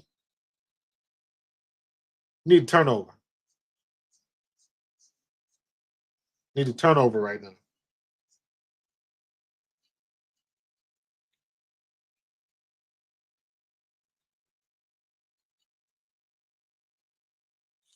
Let's go. Let's go.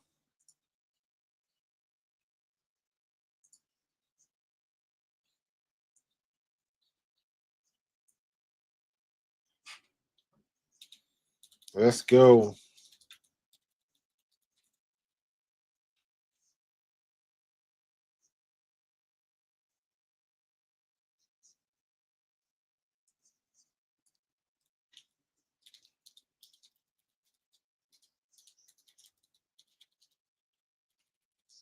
There we go.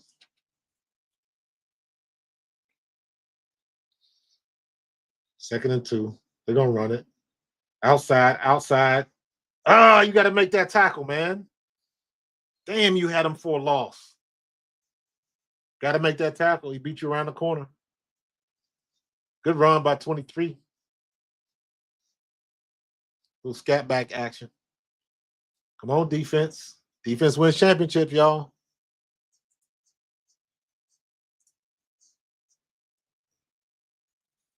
Defense wins championships. Pressure, pressure. Oh no! Good play, good pass. Flag on the play. Holding. Got to be holding.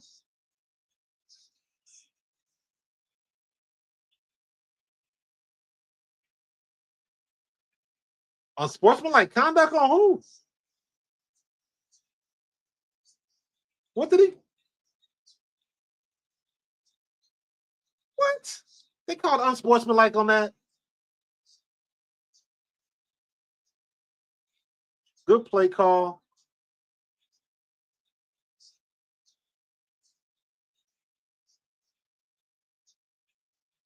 Oh, come on, man. Y'all soft ass refs.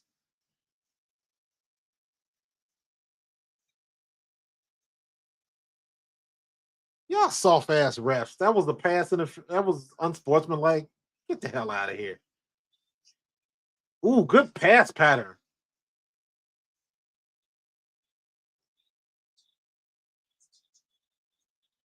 Wow, they got down the field quick.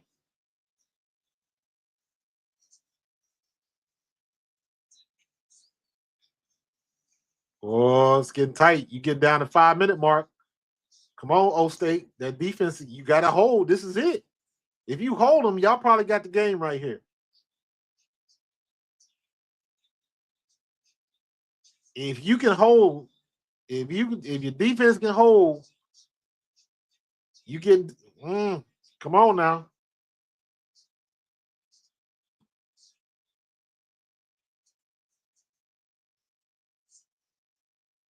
Touchdown.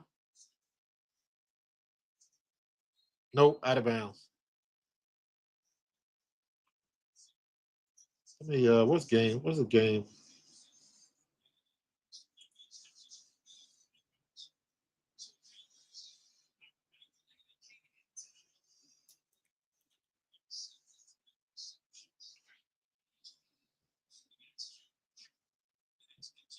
All right, they're on the 6-yard line. 3rd and 3. You're in 4-down territory. You need a big stop right now. You need a big stop right now, defense. Let's go. Protect that middle.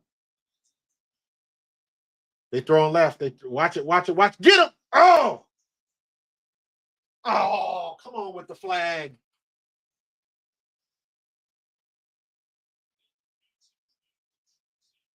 Oh, 1st and goal. Daggone it. Come on, man. You got to know you got to know where you are, bro.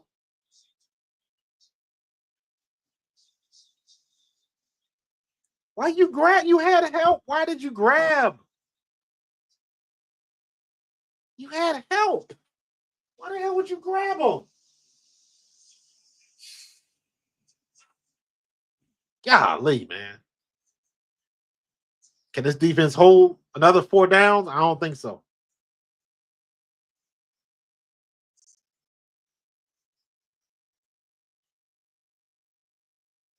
They're getting sloppy down here on the goal line.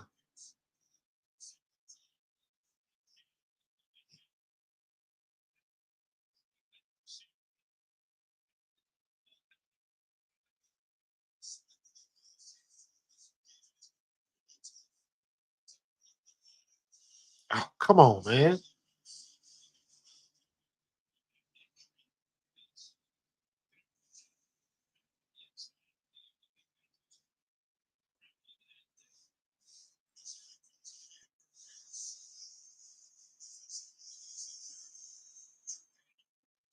Come on now.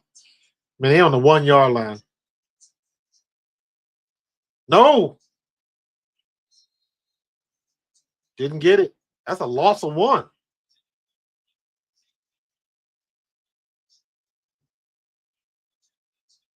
That's a loss. I gave him a no gain. That should have been a loss of 1. 2nd and goal.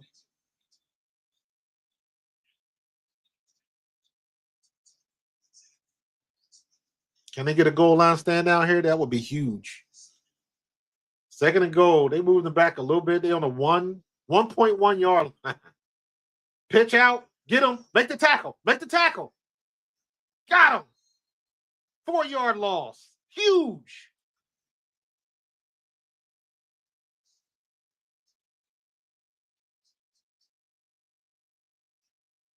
Shoots it. That's film study right there. Number 2 made the play.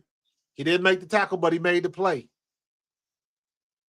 Made the running back alter his course, slowed him down a little bit. Help got there. Third and goal. Now it's third and what? 5? They're on a 5 or 6 yard line. Geez, they on the 8-yard line. Man, they gave themselves some room. All right, you got to protect. Any pressure?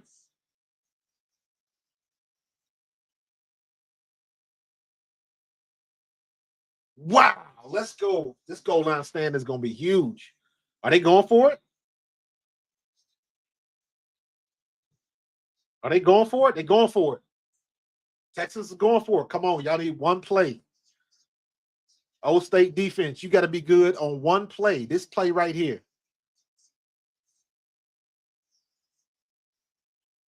Y'all can win. Y'all just got to be better on this play right here, Old State. Come on. Come on. Get there. Good spin. Got him. Got him. Strip. Take. Go, go, go, go, go, go. Scoop and score. He is gone to the house.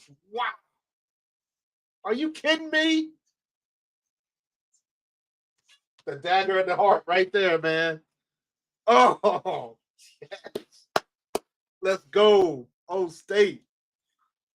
That's what I'm talking about, baby. That's what I'm talking about. Oh, Texas has got to be feeling awfully bad right now. You was on the 1-yard line and couldn't punch it in. Defense wins championships.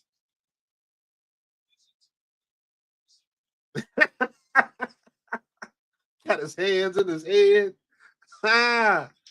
Oh my God. That's crazy.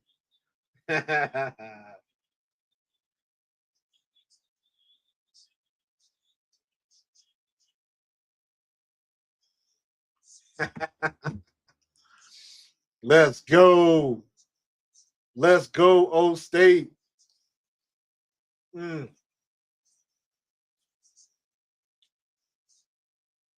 in the middle and round on both ends, baby. Oh, high. Oh, let's go. They should have run a tush push. Let's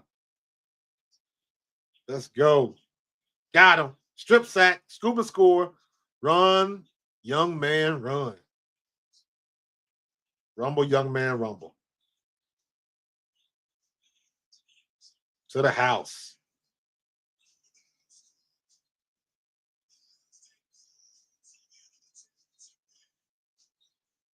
Nice. Let's go, Old State. Let's go, Old State.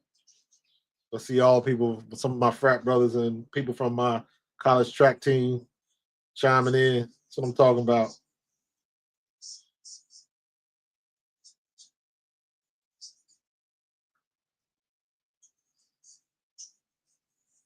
Let's go.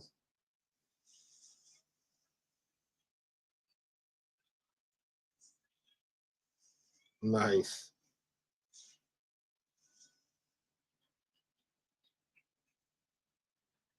Let's go.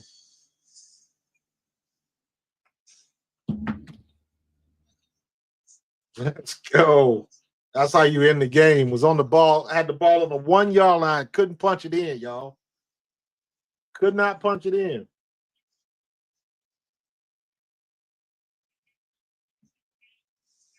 That's what's up right there, man. Ugh.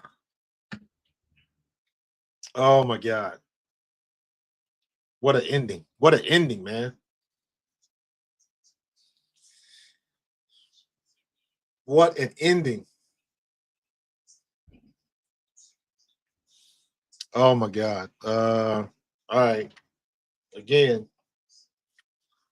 Let me see. Push this down. Hold on.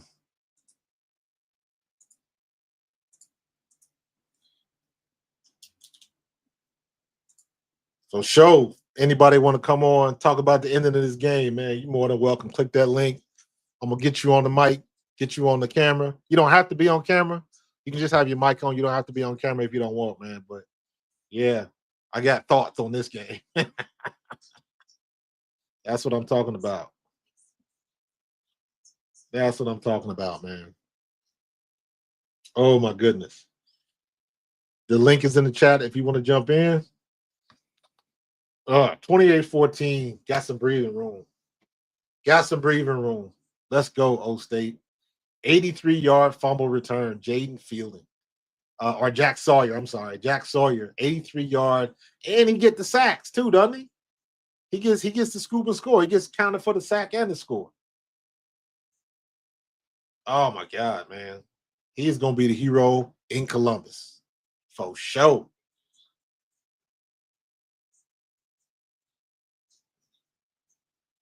There you go, Jack Sawyer. They put his commercial on.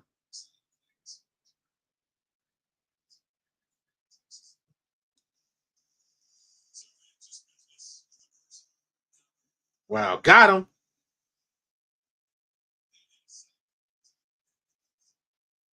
Looking back.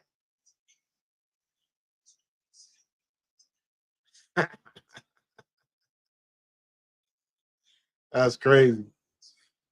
Oh my God.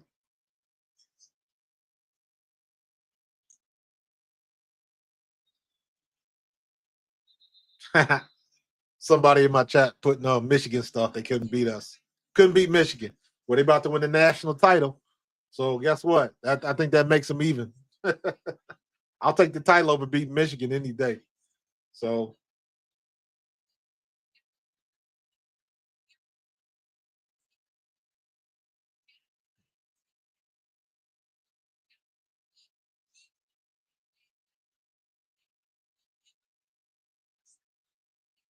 wow.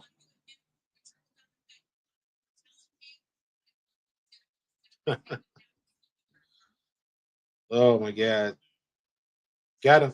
Oh, keep the clock moving.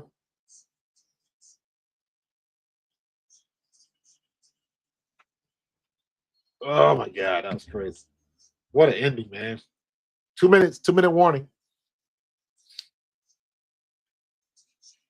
83-yard scoop and score touchdown. Wow.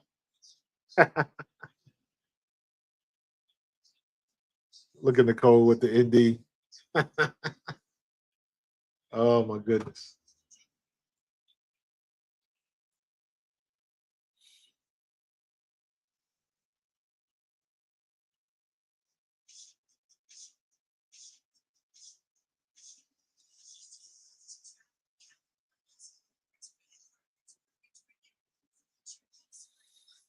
Oh, that's gonna be a good game next week, man.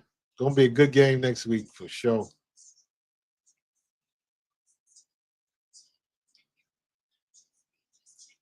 Let's see the box scores right now. Will Howard is lighting it up. 24 for 33, 289 yards, touchdown and a pick. And Quinn Ewers, 283, 2 touchdowns, no picks. Good game. Good game. Tight game. Both quarterbacks about even. Howard threw that 1 pick, but he's pretty much made up for that.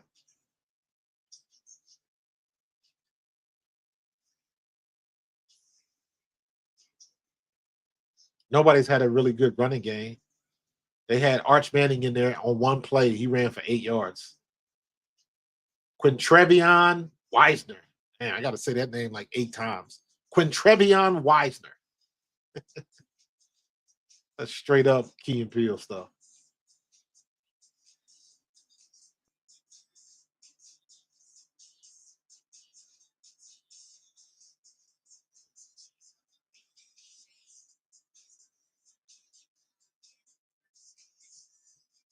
What the hell is emojis? Yeah. Gitmoji. Apple. Should have known. Yeah. What's up, Moss man?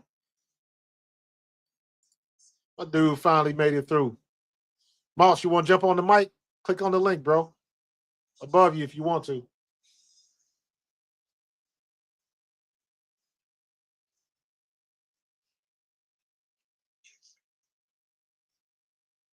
Yeah, they had their shots. Texas had their shots, man, but they just couldn't. They couldn't make the plays when they had to make the plays, bro. But yeah, I think, I think Ohio State gonna beat Notre Dame because Notre Dame they dealing with injuries right now. Two of their starting offensive linemen is hurt. So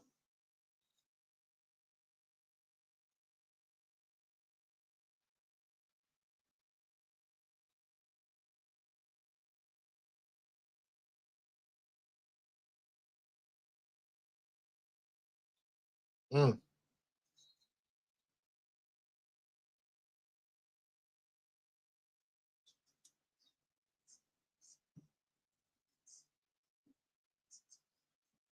good defense. Good defense. 3rd and 4. We close it out. Nah, you still got to run some plays. They got 2 timeouts, so but they out of time.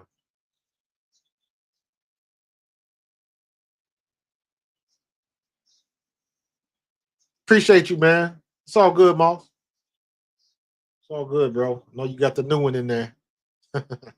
When they got to sleep, let them sleep, bro. I get you. I get it.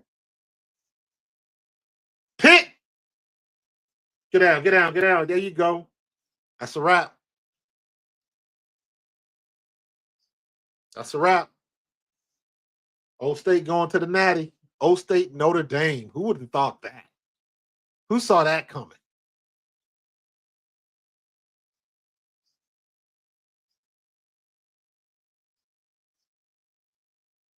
Who saw that coming? Old State and Notre Dame are playing for the title, playing for the Natty. Wow.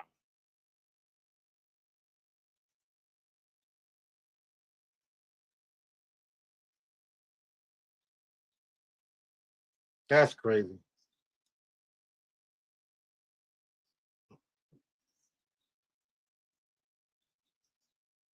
There you go.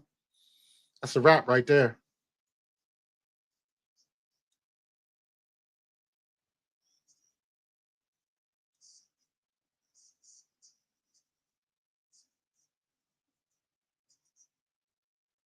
Got the first down, too. They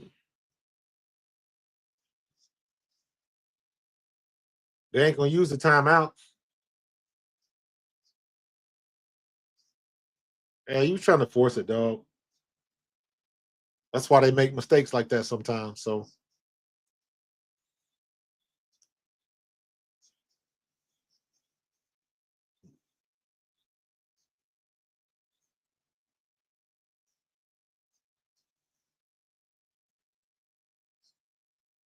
they're not even going to use their final 2 timeouts.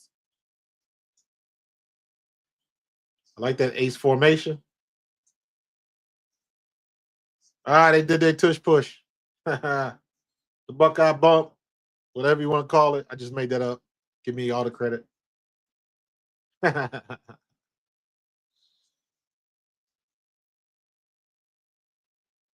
what's up. That's what's up.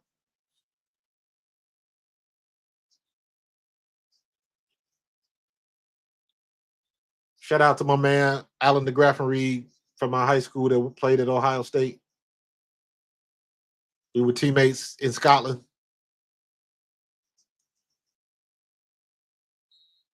And that's a wrap. Run the clock out. Game over.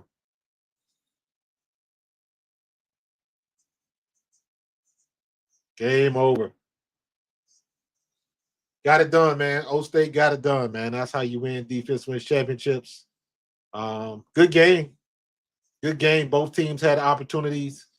And Ohio State just made the big plays at the end. That's what it comes down to. Ohio State made the big plays at the end. Texas had opportunities and just couldn't capitalize, and it is what it is. It is what it is, man. That was fun, dude. I like that. Ohio State and Notre Dame are playing for the national championship next week. That is going to be awesome. I will be live streaming that. That is going to be a good game. Can't wait. Can't wait.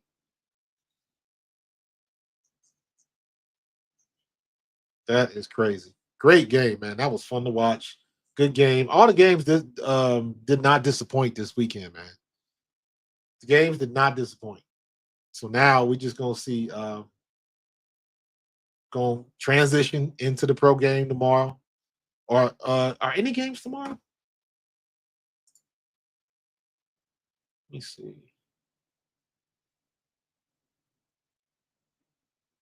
All games are on Sunday, right? No. Uh Pittsburgh and Baltimore play Saturday at 8. Okay, so LA and Houston play at 4:30. And okay, so there's 2 games tomorrow and 2 games Sunday for the wild card game. So okay, 2 tomorrow and 2 Sunday. That'll work. So all right, man. I'm gonna get out of here, man. O State won. Talked a lot of Eagles. Talked a lot of football, man. And we saw a good game tonight. So um, I will see y'all tomorrow. 3 game. What game am I missing on Sunday? Oh, 3 games on Sunday. Sunday. Yeah. Denver Buffalo is at 1. Green Bay us is at 4:30, and Washington Tampa Bay is at 8 p.m. They're the primetime game. So yeah, it should be a good game. Good game. Good day on Sunday, man. So I'm about to get up out of here, man. Kick it. This was fun, dude. Had a lot of fun. Appreciate Carlos for coming on the mic. Hopefully we can do more of that. Get more people talking. Ain't afraid to come on and talk a little football. And I know it's going to be a lot more people when the WNBA gets started, man. So, but good game. Appreciate you for coming on. I appreciate you, Case Out. Appreciate you, that Greg 75 for the super chat, showing the support for the grind, man. I appreciate you. Thank you for everything. We're gonna keep this thing moving, man. I will probably have some produced content tomorrow. I don't think I'm gonna go live, but my next live will probably be 10 o'clock Sunday morning. Me and Tone, Eagles pregame show. Check us out, man. Check us out. So I'm gonna get up out of here, man. I appreciate you, and I will see you on Sunday morning, 10 a.m. Be there. Talk to you later. Peace.